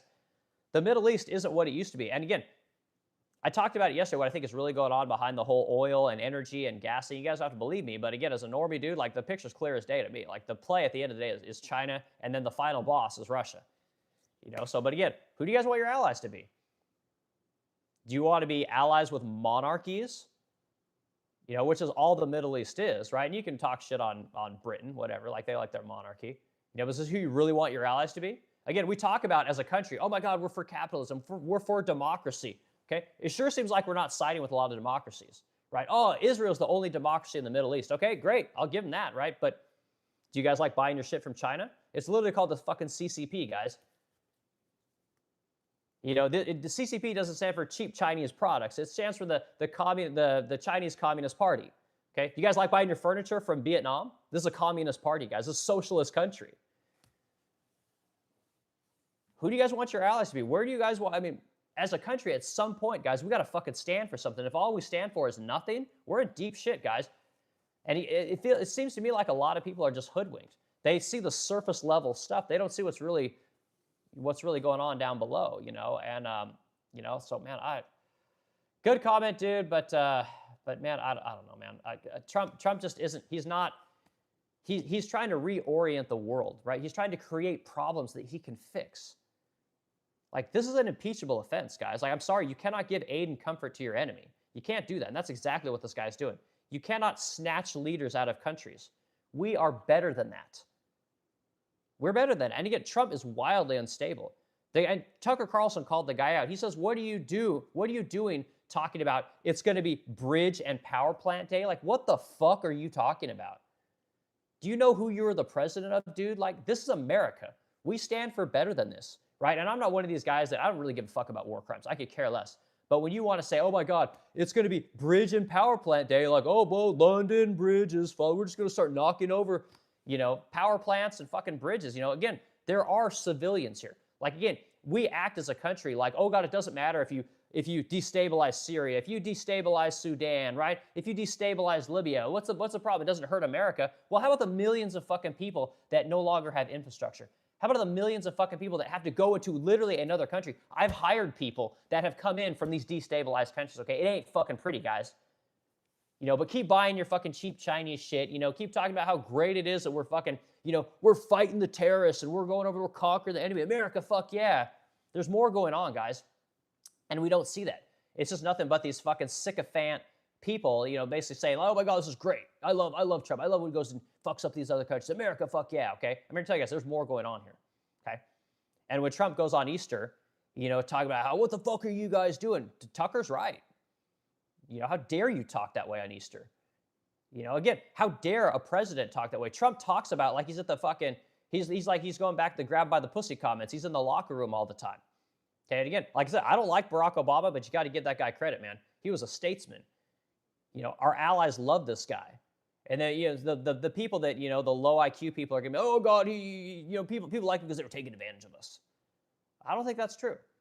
Again, Obama's no friend of mine. I didn't vote for that guy. I think he's super mediocre. But again, when you look back at what we're seeing now, like, Jesus Christ, guys. Like, at some point, we got to have a president that is a president. If we want to be the world leader, we got to act like the world leader. Does the world leader need to go snatch other countries? Does the world leader need to go and, oh, we're going to take your country, Greenland? Does the world leader need to go and, oh, we're going to go bomb Iran? I said they've got nuclear weapons and they want to destroy everyone. Like, there's going to be no Israel. They're going to shoot rockets at, or shoot missiles at America. It's true because I said it, okay? Again, at some point, you have to be an honest actor, and Trump is not an honest actor. He's bullshitting everyone, and he's just saying whatever he feels like saying, and people lap this shit up. Owen Schroyer calls it slop, and again, I think it's true. Yeah, guys, go follow Owen Schroyer. He's got a different take on things. You might not like that guy, but again, he's one of those January 6th guys that was there. He got arrested. I think he spent quite a bit of time in prison. And now he talks about the news all the time. He used to work for Alex Jones. He's got an opinion. I think it seems like he's all right. But yeah, Trump needs to go. This is not a statesman. This is not a representative for America. And again, when you go over and you bomb civilian infrastructure and then you hide behind, oh no, the military's using it. Okay, well, again, show me some proof. When you take your country to war without going to Congress, okay, I'm tired of that. I didn't vote for that. Trump didn't run on that. You want to take the country to war, you go fucking get a declaration of war from Congress. He doesn't want to do it. So yeah, I think Trump needs to be impeached. And again, I'm a 3-time Trump voter. This guy needs to be stopped. He's not acting in the best interest of America. We got people that we can't afford shit. No one can afford homes. Insurance is going through the roof. People can't afford health care. Jobs are being shipped overseas. White-collar jobs are being crushed by AI. Steak, I saw, is the most expensive it's ever been. Ground beef. The most expensive it's ever been. It's like, what the fuck are we doing? This guy ran on kicking the third world out of here, right? He ran on massive tariffs. He ran on getting more energy in line, getting more houses built. He's not focusing on any of that shit, guys. He needs to go. We deserve better. And again, 3-time Trump supporter. Voted for the guy 3 times. I love the guy's character. I love his attitude. I love when he talks like a man. I think it's great. It's not working out for this country. The guy needs to go. And I don't know that J.D. Vance is the answer, but again, J.D. Vance needs to step in. You guys notice J.D. Vance is completely silent? Completely silent. Where the fuck is this guy? No one wants to challenge Trump. Like, they're just, again, the guy's going to drag us into the massive war, massive conflict. And it's only getting worse, guys. And again, I talked to you guys yesterday about China and Russia. If these guys decide they're going to jump in this conflict, this war, whatever you guys want to call it, if these guys jump in because their energy is jeopardized, we're in deep shit. And again, the people, oh God, America, we could fight everyone. We're the best, we're the greatest military. Yeah, I'm not saying maybe we could fight everyone. You guys want to see manufacturing come back to this country? Start a world war. You guys that are loving buying all that cheap shit in China, all that shit's going to be gone. There's going to be no metal for it because, again, all the aluminum, all the steel, all the tin, all the rubber, it's all going to go to making bombs and missiles, just like in World War II.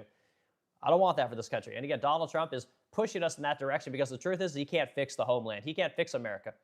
He doesn't want to. He's not interested. He had the right message in. He doesn't want to do it. And you got to get rid of this guy.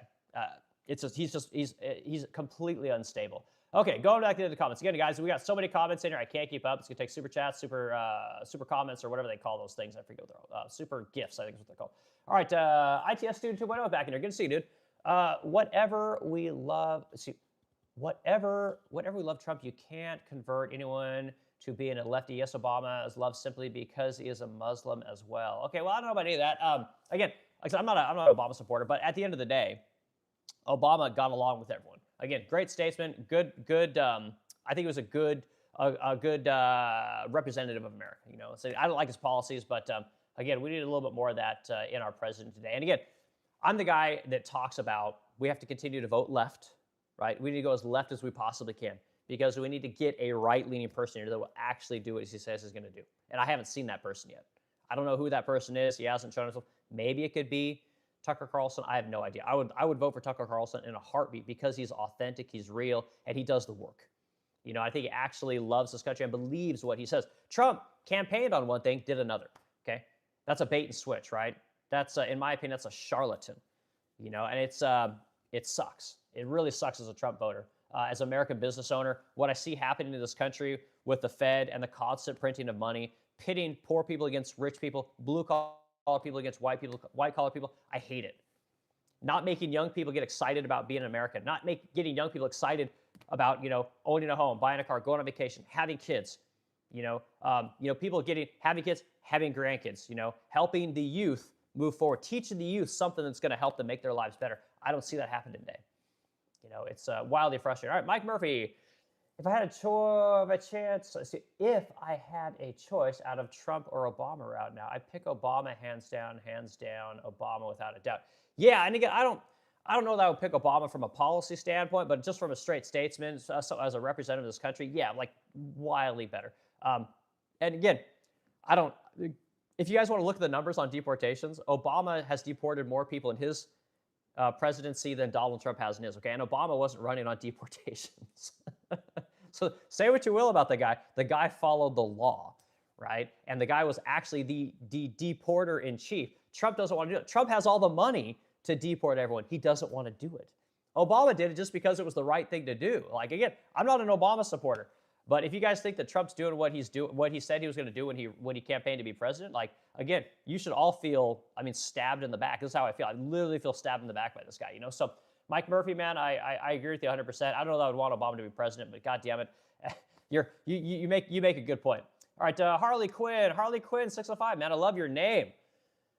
See, not medically. Okay, Andrew, not sure what you're saying there, Harley Quinn. Harley Quinn, I'm a comic book person. I've collected comics my entire life. I've got some awesome Harley Quinn comic books, by the way. All right, Jordan Smith 2647. All you Trump bumpers would rather make fun of someone than listen to logic. Yeah, and again, this is kind of where I'm at, Jordan. Again, I think that just there's something about Trump. Like I said, he's got an aura about him. People like him, and again, he talks a lot of shit. Which is great. And a lot of Americans, we are the best. We think of ourselves as being the best, and that's okay. There's nothing wrong with believing that we live in the greatest country on earth and everyone should bow down to the way we are and everyone should want to be more like America, right? There's nothing wrong with that, right? But you can't alienate the entire world. You can't treat the especially like this thing in Europe, guys, just drives me crazy. Like, I think Europe is a bunch of pussies, right? Again, I think you guys make the best clothes, you make the best cars, right? You got the best leathers. The best colognes, you guys do some really cool shit. Not the most manly people in the world, like not the most militaristic people in the world, not really the best at that kind of a thing. I've said it forever. But when Trump fucks up their energy, cuts off their energy, bombs Nord Stream, cuts off the liquefied natural gas in the whole Ukraine conflict, right? When he does that and then says, oh my God, I'm going to leave NATO, fuck these people, blah, blah, blah, blah, blah, I'm not okay with that, man. Like, say what you will about Europe, right? I've said plenty. You don't do that. You don't blame somebody else for a problem that you created. That is un-American. No parent would teach their kids this thing. When Tucker Carlson chastises Trump about his morals and ethics, this is what we're talking about. We don't act this way. We're better than that. And again, when you're talking about real people and you're talking about real situations like energy, everyone needs energy, guys. Everyone needs hospitals. Everyone needs NICUs for little babies and shit, okay? Everyone needs to help poor people. We got to take care of people, the sick, the elderly, the infirmed. When you cut off the thing that does that, which is power, when you bomb the places that provide that, which is energy, you're not a friend, man. You're the enemy. And I don't care if it's Russia, if it's Iran, if it's Europe, if it's Singapore, if it's fucking some, no-name buttfuck country in Africa. You don't do that. We are better than that as a country. We could still be a mighty America. We can still say the America fuck yeah moniker, right? We can still do that. But you can't be the enemy. You cannot be the bad guy. And we're turning into the bad guy, guys. And I don't know why you don't see, I don't know why I can't get more people to understand this. I always lose people. Our stream goes way down when we talk this kind of shit. And honestly, guys, it's because YouTube is a male-dominated Republican platform, which is fine. I'm still on here. I'm still talking to you guys about this stuff. And I'll put this message out there. Lifelong Republican, lifelong Trump supporter. I believe that Trump has turned into the enemy. He's turned into a force for evil in the world, and he's doing it at our expense as a country. We're the beacon of hope. We're the Shangri-La. We're the shining city on the hill. And he's destroying that image, man. It's wildly frustrating. So, all right, let's see. How are we doing the comments, guys? Oh, my God. We got to, okay, again, scrolling to the end, coming back. I want to make sure I keep it. We're going to do a few more comments, guys. I want to read you guys some of the headlines from, some of the things that Tucker was saying on his speech last night. And then we'll probably leave here in about an hour 20. I appreciate everyone hanging out and participating. Hit the like button. Subscribe, add to the comments. Again, put where I'm wrong, where I'm right. Give us something we can go back and forth with. No one cares about this is bad. I don't like this. This is wrong. No one cares about this stuff. Give something we can interact with, okay? You guys are the host when we do these live shows. I'm just the guy that talks. We got moderators in here that are getting rid of all the bullshit comments, and then you guys are making the conversation work. The live streams do not work if you guys don't put your comments in there. I'm not some guy that's just going to read shit to you guys and just talk for the sake of talking. I talk because you guys are here. All right, who's this? We got GCD AVX56. You supposed to Communist Manifesto. That's an I. Again, got to type a little bit better, dude. Are you saying that I support the Communist Manifesto? Are you saying that I'm not sure what you're saying there? Give us a little more context. We'll try to get your comment. Jerry Garcia winning. All right, dude. What are we winning at? Let me know. Bigger Fish 1189. Don't mind my typos using talk to text. Yeah, that's cool. And again, you guys can put your typos in there. I don't chastise anyone. I just say, hey, you got to give us a little bit more. Again, I appreciate you guys putting your comments there. I do type the talk to text as well. I'm still typing like this. I suck at it. All right, Dport 7463. Everyone should leave and not give this guy any content. Okay, well, I appreciate your comment there, dude. All right, Synthwave Superior. We all told you this I guess shit would happen. Okay, what is this shit? Give us some more to work with. All right, the other thing, see, I'm out by Dbord. All right, Dbord, thanks for being here, dude. Appreciate it. Like, comment, and subscribe. All right, Cutter Jet named, who's this? The other Tings. Cutter Jet named Emoluments 1. Emoluments 1? Okay, I'm not sure what you're saying there, dude. You guys talking about the emoluments clause? I'm not sure exactly where you're going. Anthony Malmert, they have everybody where they want them, bickering and fighting instead of prepared for what's about to happen. Yeah, and this is what I talked about yesterday, guys. This is where I think we're kind of going. I think that, again, Trump is he's a master at dropping a bomb and watching people react. But the end game, guys, the final boss of the situation is Russia and China.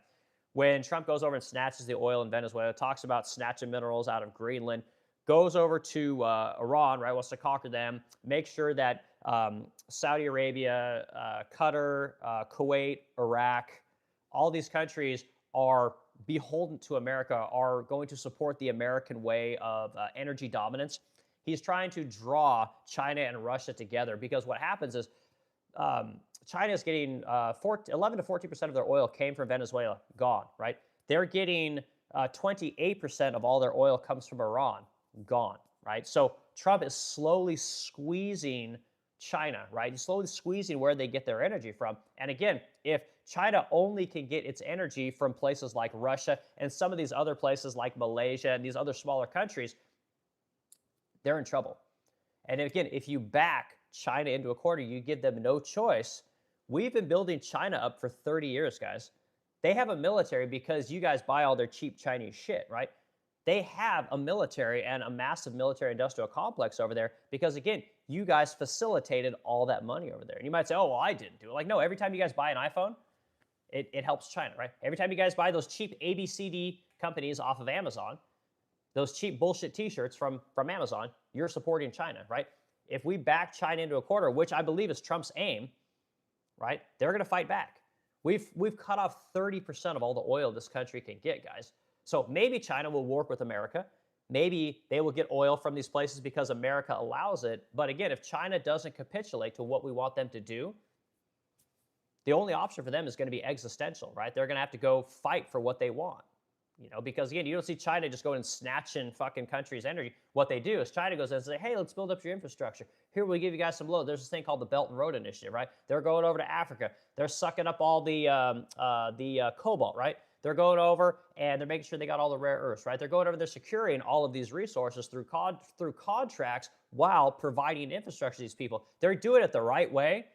But at the end of the day, they're kind of doing it the wrong way because, again, at the end of the day, they're going to end up with all those resources, right? Again, they're not dumb, So, again, if we try to force China into this energy position where they have to, shit or get off the pot, as they say, they're going to come back at us and say, well, you know what? You really want to make missiles? You guys love these little things called microchips? Hard to make microchips without any fucking silica, right? Hard to make microchips and bombs and you got no rare earths, So you'll end up in a massive tug of war over these different kinds of resources. And if Trump does that, then he's going to essentially push China even further into Russia where they get the bulk of their energy, right? Where does Russia's energy go? Russia's energy goes to India and China, right? So again, you guys kind of see how this is working. Trump is trying to corner these guys. And it's not going to be good. I'm here to tell you guys it's not going to be good. We all got to learn to play together. Again, you guys love globalism, love getting that cheap shit from all over the world. That JIT, just-in-time mentality because we got access to all this shit all over the world.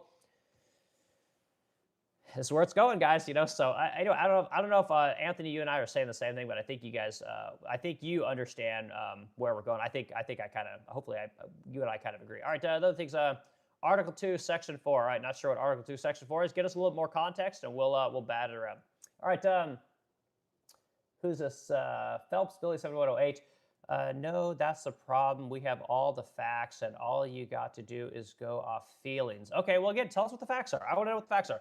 Let me know what the feelings are. You got to give us a little more to work with. Synthwave's superior. China feels the same way. I'm sure they do. Nexus eradication.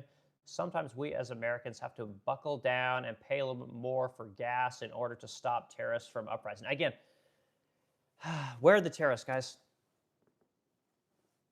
Are you looking for Hezbollah when you go check out your vehicle in the morning, right? You go open up the car to put your lunch in there, right? You looking for Hezbollah? Are you worried about the Houthis? Like when you go get gas at 12 o'clock at night, are you looking for the Houthis? Making sure the Houthis aren't robbing you? Okay, guys, this whole terrorist thing, it's all propaganda. Again, I was around when 9/11 happened. Like I said, I did all the research on all the, the bombings that were happening, all the Libyan terrorists, all that kind of stuff. There's no fucking terrorists here, guys. And you guys that believe that, oh my God, Israel's fighting the terrorists and killing them so that we don't have to, it's all horseshit, guys. You guys are buying into the propaganda. You're buying into this. We have to fight the wars over there so that the wars aren't brought here. Okay, I'm here to tell you guys that that's not how it works. You don't have to be a fucking rocket scientist to see that. Again, we've been attacked twice. What happened the first time we were attacked on Pearl Harbor? What happened? We fucked up the entire world. Made America the most prosperous place that's ever existed in the history of civilization. Okay? You can say what you will about it. That's what happened. You don't have to agree with it. That is what happened. We became the manufacturing hub of the entire world because we had the best innovators. That's what made America what it is. Okay. Second time we got attacked was, what was that going to be? 60 years later? 9/11? That was the big attack, right? Galvanized the country. Next declaration of war. What happened? We went over and we fucked up the Middle East. Except this time, we didn't go fuck everyone up and come home. We decided, oh my God, there's a lot more money in nation building, which we've been doing forever. You guys want to know why you're $37 trillion in debt? Or excuse me, $39 trillion in debt? Go look at what we did in the Middle East. A lot of that debt comes from fighting these wars, from constantly being over there in the Middle East. Constantly. You can't get out of this fucking place. Okay? We need that money here. We need those resources here. So again, I'm the advocate. You want to come fuck with America? Great. Bring it. Oh, but Americans are going to die. Okay, well, I'm sorry. That's what's going to happen. Okay? We can't afford to go police the entire world. We can't be the cop for every country in the world. Okay? We got problems here. If everything was great, great. Let's go, spread our influence across the world. Okay? But guess what? No one can afford houses, guys. The average first-time home buyer is 40 fucking years old. No one can afford healthcare. White-collar jobs are being crushed by AI. Blue-collar jobs have been crushed for 25 years from outsourcing. Things like NAFTA and letting China in the World Trade Organization. Auto insurance is becoming unaffordable. Property taxes are unaffordable. Taxes in general in this country are unaffordable. The amount of money we're spending on welfare is going up. The amount of money we're giving corporations by way of corporate subsidies and rules and regulations for every company here in America are going up. 58,000 rules and regulations to operate here in America, guys. We got a lot of things we need to work on in this country, and guess what? It ain't the fucking Middle East. Now, if we were getting 30% of our oil like we were in the 70s, that would make sense. Today, it's 6%. Okay? We need to work on our relationship with Canada. We need to work on our relationship with Mexico. You want to go fight terrorists in the Middle East, 8,000 nautical miles away? We got a little country off the coast of Florida there called Cuba. Why are we helping those guys? You guys want some cheap labor? Well, fuck, man. Those guys have been in an embargo since the 60s. I bet labor's pretty cheap over there. Like, what are we doing? You know, like, Jesus Christ, you guys still believe this terrorist bullshit? Do you like living in a surveillance state? Do you like that? The people that are in the conspiracy theory, I'm not one of these conspiracy theorists about 9/11, but man, when 9/11 happened, everyone sure was into safety. Everyone sure was into surveillance then. Like, oh God, Patriot Act, give me some more of that. I want as much surveillance as I can possibly get. Well, you got nothing to hide. You know, why are you worried about it? You're not a criminal. What are you worried about if someone looks at your records? Someone, watches you through your phone. Do you guys know that when you guys are on your phone, when your phone's not on, it's listening to you guys? Do you guys notice that when you get ads on Google, when you get ads on YouTube, it's kind of convenient that they're giving you guys ads about things that you were just talking about? You guys notice this kind of stuff? Are you still, I'm not worried about terrorists, guys. I could give a fuck about terrorists. Again, I'm the guy, I signed up to go fight terrorists right after 9/11. I'm like, great, let's go do it, okay? What I realize now is it was all wrong. It was all a lie. All of it. Not some of it. It was all a lie, guys. And again, when we go over to the Middle East, you think that we're getting rid of terrorists when we bomb and destabilize these people? When we send all of the people that lived in these countries to other countries because we've destabilized it? Do you think we're making friends? Do you think we're making the next batch of Americans? You think that we're doing any of that? No, we're creating more enemies. And again, if you guys really want to get honest about the whole 9/11 thing, Osama bin Laden literally wrote a document stating why he orchestrated that attack. And it was because we were fucking around in the Middle East.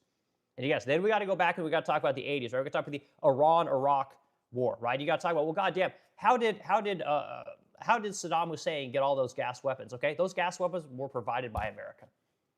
Like, we're the people that gave them that shit, right? You want to talk about things like the Houthis. You want to talk about Al-Qaeda. You want to talk about these proxy groups that we're supposedly fighting. Our CIA helped to orchestrate these people. Again, go do the fucking research. You guys really want to talk history? You want to talk about the good guys and the bad guys, okay? Like, don't act dumb.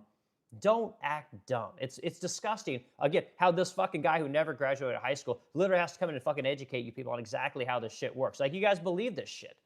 You believe the indoctrination and the propaganda, and it's disgusting. Like, we can do better than that. This is a better format for talking about what really has gone on. If you guys really want to go back and talk about history. So geez Louise, man. Like don't believe the hype, dude. Okay, going to the end, guys. Again, we can't keep up. We got a lot of comments here. I appreciate everyone throwing their comments in here. I'm gonna do comments for a couple more minutes, and then I want to give you guys. Actually, no, hold on. We're gonna talk about Tucker Carlson again here real quick. I want to make sure I get to this before the end of our cast. I'll give you guys till about 120 minutes. You guys watch your comments read. You're gonna have to do super chats, super likes. There's no way I can get to all you guys. All right, so some of the things that so Tucker Carlson was challenging Donald Trump on morality, and again. I'm one of these guys. Like, I'm a big advocate for morality. I'm a big advocate for ethics, right? You don't fucking steal. You do not do this, right? You show up on time. You do an honest day's work. You treat your neighbor well. You treat people the way that you would want to be treated. We don't act that way in this country. Donald Trump is not, as a president, acting that way. And when he says, "Oh, we got to do that. It's good for America." Okay, well, good. Would you do that? How would you like that if that was you? Okay, he doesn't operate this way. This country is better than that. Tucker Carlson called him out to his fucking face, and I loved it. And I was so glad to see that. Thank God, there's real journalists who are actively willing to do that. And when they call Tucker Carlson, "Oh, he hates the military," he actually hates America. Okay, he's just like, yeah, whatever. I'm the number one personality on the internet. You want to tell me what I am? Like, I know what I am. Like, I got the numbers to prove it. I'm that guy. Okay, Tucker Carlson absolutely speaks truth to power. Right? He's one of these real people. He's not beholden to sponsors. He's not beholden to special interests. And again, when he left Fox News as the number one personality over there, now he's the number one personality on the internet. So the guy's the GOAT as far as I'm concerned. But what he said to Trump, he says, "How dare you use the F word on Easter?" Okay, and again, I'm one of these people, like, I don't believe in censorship. I believe you guys say whatever you want. I'm one of these people, and again, that Nick Fuentes kid, I love that guy. I love what he's saying. He wants to speak, he wants to use the N-word, he wants to use the F word, he wants to talk about Jews, he wants to talk whatever he wants to talk about. I am one of these speech absolutists. Okay, there's very little things that you can say that are going to offend me, or that I'm going to say, "Oh, you can't say that." I'm not one of those people. So whatever you think about that kid, good for him. He talks the way he wants, like he says what he wants to say. Okay, now other things he was saying, he says, Tucker Carlson says, "Do unto others as one would do to you," right? Again, America's not always going to be on top, guys. If there's one thing I was always taught when I was younger by my dad, was that be humble. It says no matter how good you are at something, no matter how much you think you're the man, you're on top, guess what? There's always someone bigger. There's always someone better. This is called being humble. This president does not practice that. He thinks he's going to galvanize the country by saying, "Oh, America's the best. You're going to do what we want you to do. This is good for America. We're going to go do this because we're America." Okay? You can't have that. You can't have that, okay? Other things he says, Tucker Carlson torches Trump over stealing and over theft. Okay, again, we're going to go steal the oil. We're going to go take the oil. Again, would you ever tell your kids this stuff? I said this earlier in the stream. I'm kind of being redundant at this point. But again, who's okay with that? Because the military's doing it, that's okay. Are you really okay with that? Well, the military is going to go take the strait. It's our strait. We're going to go charge a tariff. Like, you hear what this fucking guy is saying? Would you ever allow your children to talk this way? Would you ever be around people that talk this way? "Oh my God, I'm going to go take fucking Eric's furniture because I want it, because I can, because I'm bigger than him. I got more money than him. I got a bigger furniture than him. I'm a more successful business person than him. I'm going to go take his shit." Like, are you really going to go around operating that way? I'm telling you guys a quick story. Here's a quick story about my life growing up. Okay, and I've never said this on the cast before. I'll give you guys an anecdote. Okay, so one day when I was really young, we grew up in Corvallis, Oregon. We were like, lower middle class type people. I tell you guys, I grew up in a trailer. My wife always makes fun of me. I was like, yeah, but we had a double wide. That's how I grew up. Okay, me and my mom and my sister. My sister's 3 years younger than me. We go into the grocery store there in Philomath, Oregon, and we go in there and we get groceries. We're buying this and that, whatever. And we go home, and we come home, and my sister at the time, and she would have been like maybe like 6, 7, like very young. And she has a couple packages of stickers, right? So back in the day when we were younger, you could buy stickers at the grocery store. Stickers are Rainbow Bright. Maybe it was Transformers. There were all these different kinds of My Little Pony, all these little cartoons, and it was very popular for kids to buy stickers. And we put them all over things. It was fun. But my mom didn't remember buying those stickers, right? And so she asked Heidi, my sister. She says, "Where'd you get those stickers?" And she says, "Well, I just took them. I wanted them. I just took them." So Philomath, right, and where I live, it was like 10, 12, something like that miles away, right? So my mom gets my sister, puts her in the car, and takes me, and we all go back to the grocery store. And my mother walks my sister in there, and she grabs the store manager, and she says, "Hey, my daughter took these," and the store manager, acknowledged it. It wasn't a big deal. He didn't give a shit, right? But what my mom was doing is she was telling my sister, like, "Look, you can't do this. This is not okay. You don't steal. We pay for things. We earn things." And she literally walked my sister in there, and my sister remembers this to this day. We talk about this, when families always have those stories, like we tell the story, remember the time Heidi fucking stole stickers? Remember that? Yeah, we do this, and we've done this for forever. My sister still remembers. This stuck with her, okay? What your president is doing right now is the antithesis of the story that I just told you. And again, you don't have to like it. You don't, oh, Eric, he's full of shit. He's not really telling the truth. But this is what we all do. We all instinctively know this is wrong. Well, but this is the country. It's different. No, it's not. And Tucker Carlson was calling the president out and saying, what the fuck are you doing, dude?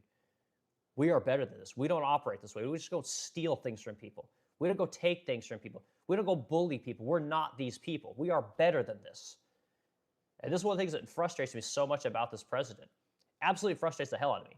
You know, so again, I would tell you this. I think anecdotes are good. I think it's good to tell stories. You know, and again, this is one story from my life. This is something that literally happened. My mom taught us that you do not steal. You earn. She also told us that you do not go on welfare. My mom says she'd rather be a prostitute than go on welfare. But that's for another story. Okay, that's for another day. So anyway, I don't know if you guys like my anecdote, but there you go. All right, going to the end here. Other comments that were other things Tucker Carlson said. I'll go through a couple of these things. Then we're gonna go back into comments, and we'll probably end our stream after we do comments for 5 or 10 minutes. Let's see. Tucker Carlson says, let's see. We took out President Trump said that we took out their president because we wanted their oil. Okay, again. So we killed somebody because we wanted their oil, right? Now, if you go back to the 1950s, what you'll understand is that America actually destabilized Iran a long time ago. Iran wanted to keep their oil for themselves. We didn't want that. CIA went in there and we deposed the leader there. We put in our own leader. And again, that literally led to this whole, the Ayatollah Khamenei, right? If you guys look at the history of this, this is literally what happened. Like, we created this problem. America just has a history of creating fucking problems and then solving them. And this might be how our government actually works, if I'm being completely honest. But again, he's like, are we okay with this? Is this how we're going to run our country? We decided we want your shit, so we're going to go kill you. And if you don't want to give it to us, we'll kill you, and then we'll put a leader in there that does want to give us what you guys have. And again, every time where you guys notice on these Iran war negotiations, we keep killing the negotiators. Are we really acting in good faith? Are you guys even being told this stuff? Like, we keep killing the fucking people that are supposed to be the next leader, right? Or that are supposed to be the next negotiator. And if it's not us, it's Israel. And they're just assassinating people. Like, for what, guys? We are better than this.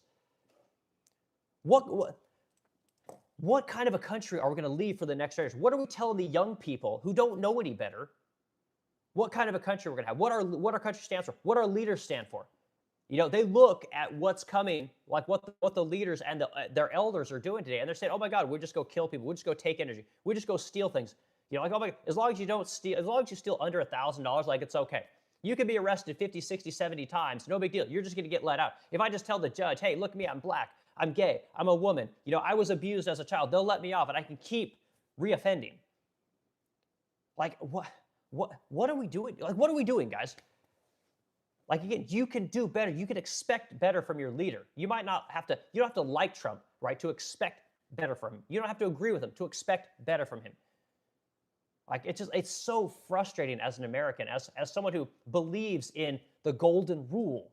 Do unto others as one would do to you. How would we feel if someone just came in and fucking killed Donald Trump, whether you like the guy or not? What would we do? How would you guys feel if a country came in and killed your parents? Would you feel good about Russia sending over the Houthis and fucking killing them, right? Or Russia sending the Houthis. Russians sending over whatever, their special forces, their CIA, fucking killing your uncles, right? Would you like that?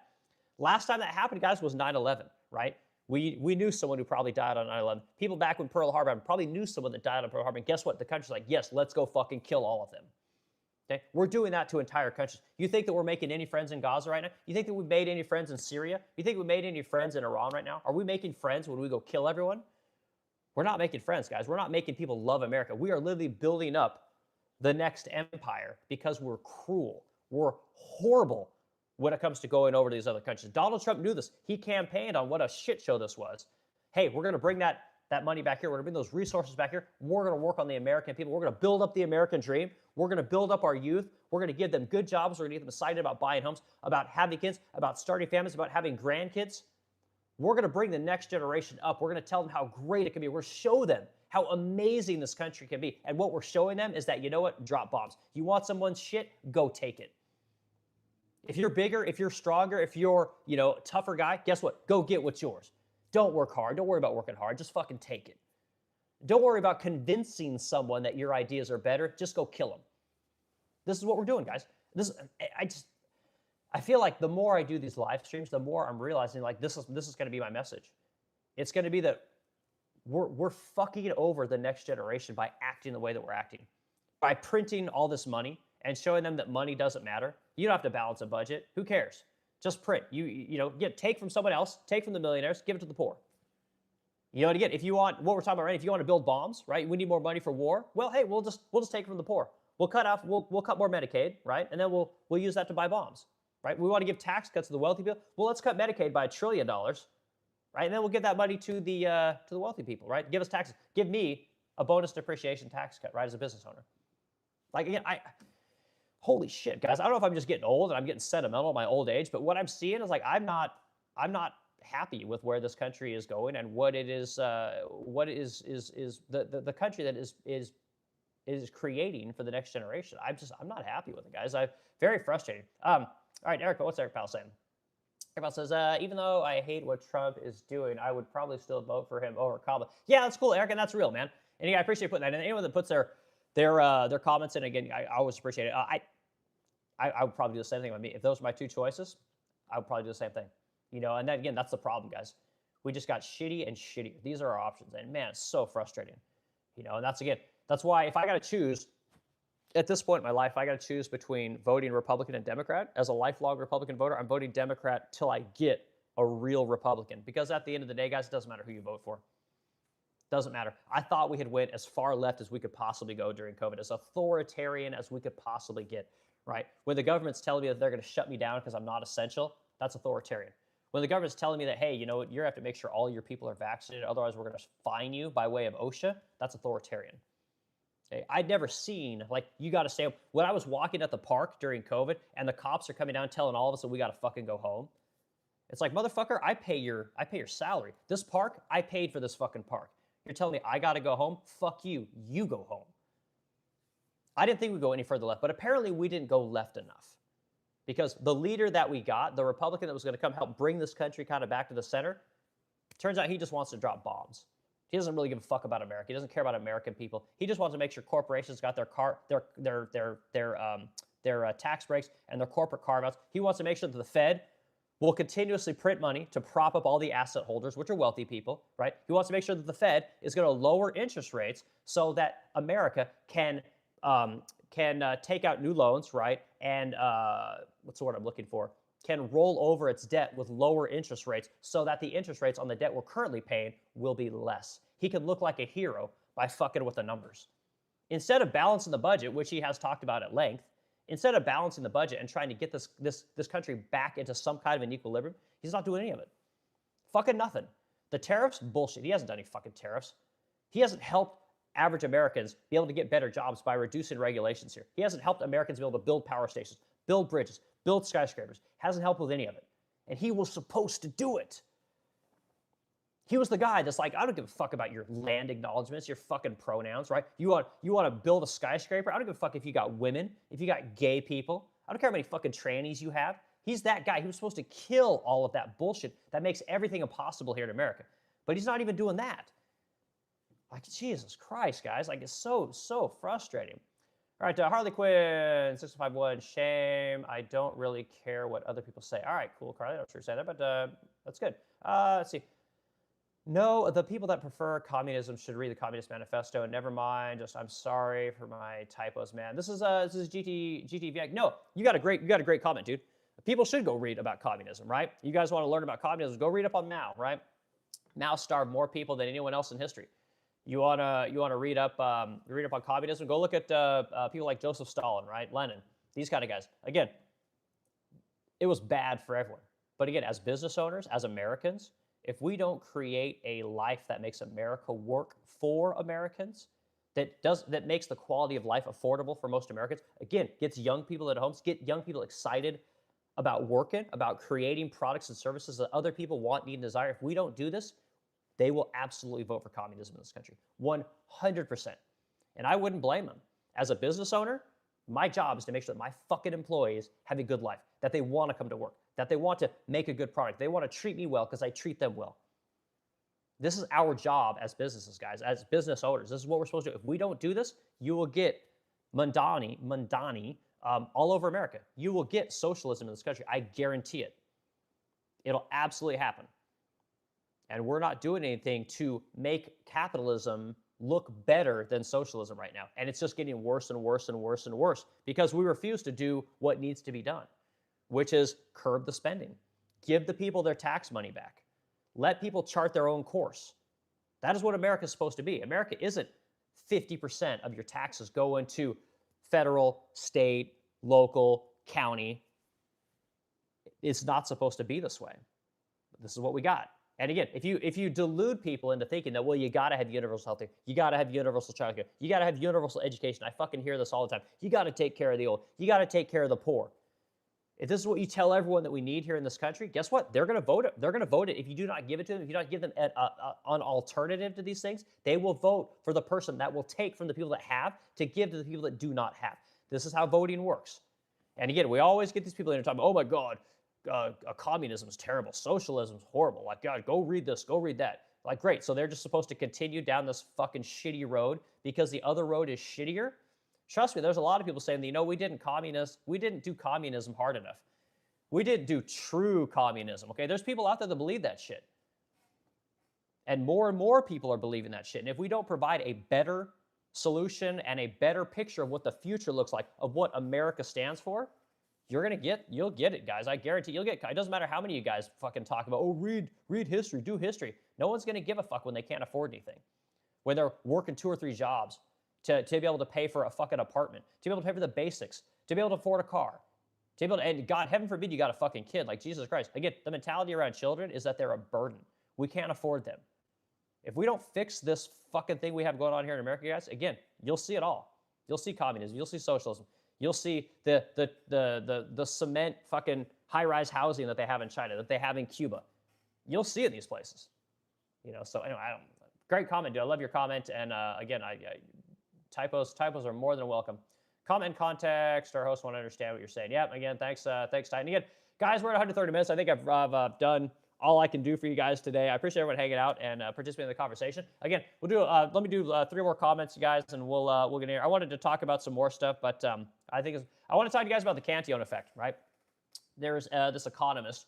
His name was Richard Cantillon, and he was talking about where your economy will go if you outsource the work, right? He talks about landowners. He talks about gold, and he was doing this in the 1700s.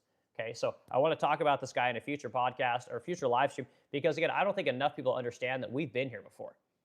Like, what we're doing today, this is history repeating itself. What happens when you outsource all the work, right? What happens when you start to educate the population, right? What happens when you move away from gold? What happens when you let the wealth, right, the land, concentrate to a very few, right? This has happened before, again, and the guy Cantillon talks about it from the 1700s. So I want to talk about one of my next podcasts, I keep all these things podcasts, live streams, because, again, people seem to like history. I'm an idiot. I don't know a lot about history, but I do know about this Cantillon guy. If you guys want to know more about Cantillon, go listen to The Uneducated Economist. He's a lumber guy out in Astoria, Oregon. Great live streamer. He's literally why I do this. I think the guy's fantastic. He's got a lot of followers. He's got like 150, 160,000 followers. And all he does is talk about economics from a guy that works retail. Again, this is one of the things I love about YouTube, guys. You guys get perspectives from people that are doing real shit.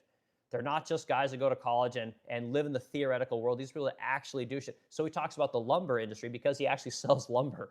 And wildly popular guy. He talks about Cantillon all the time. Fantastic stuff. So anyway, a couple comments, guys. How we got here? Who do we got here? Let's see. We got Nexus Eradication. Again, anyone that stuck through these live streams, guys, I really appreciate it. The real problem is people hoarding massive amounts of wealth that will not leave their family for hundreds of years. That's part of it. Again, I can talk about all that stuff. My family's in wealth management. I'd be happy to talk about trusts, right? And the way that families use these trusts, right, to keep their wealth going on from generation to generation. Now, they use interest and assets to keep that wealth moving on. Again, as long as the Fed continues to print money, that wealth will stay concentrated. All right, this is Activist TV. Universal healthcare is impossible. Okay, well, a lot of other countries have it. And we defend a lot of those other countries, by the way. You guys know why Canada doesn't have a lot of people, it doesn't have a massive military? Because they got America right next to them. They got universal health care. Why do you think Europe has universal health care? Because, again, America defends them through NATO, right? And again, NATO's a collection of countries. No, NATO is America. That's it. Israel, universal health care. Why does it work for them? Oh, yeah, because fucking America pays for all their shit and is the big bully backstop behind, all the things that they do. So, all right, so it's clearly not impossible. All right, let's see, last 2 comments. Who else? Let's see, get someone in here. Swiss Michael said, I don't know if I've seen you before, Swiss Michael. Thanks for being here, dude. It's mixed economy. That's how it works. Okay, well, that's something. Give us a little more next time. Let's see. GCD AVX 56. It's called biases, kind of when people aren't looking at things for what they are about, rather go along with a belief system for various reasons. Yeah, and again, I think I know what you're saying there, but again, people want to believe what they want to believe. They go look for sources that tell them what they want to hear. I don't operate that way. I don't want to live in that kind of world. I'm tired of the gatekeeping. I'm tired of the echo chambers. Like, oh, it's not good. All right, let's see. Anthony Momert, you want to talk about communism? Here's a little thing that nobody ever talks about This is Holdemer. Is it Holdemer? Right. This is 1930 to 1933. That's the fucked up thing. Is the U.S. helped along with it? Okay. Well, I don't know what you're saying, dude. I don't know that I've heard of that. But if you guys are in the chat still, go Google it. Go grok it and see what he's talking about. I honestly don't know about it. So I appreciate your comment though. All right, Eric Powell, you got the last comment, dude. All right, Eric Powell says, Eric Powell 7547. Economics 101, put 200 billion into a stimulus program times 5, 1 trillion for GDP. Yeah, 100%. Again, I tell the story all the time. Two economists, they're walking in the woods, right? This is why economics is kind of bullshit, guys. Two economists walk in the woods, right? They're walking and they stumble upon a big pile of bear shit. And they look at that pile of bear shit, and one economist says, you know what?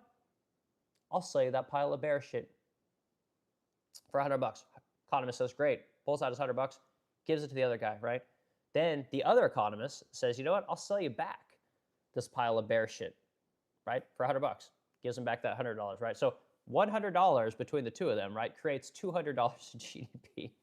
This is how economists work. And the funny thing about the economy today is that pile of bear shit, none of these guys even created that. That's the whole other thing. That's part of the equation I don't think enough people talk about.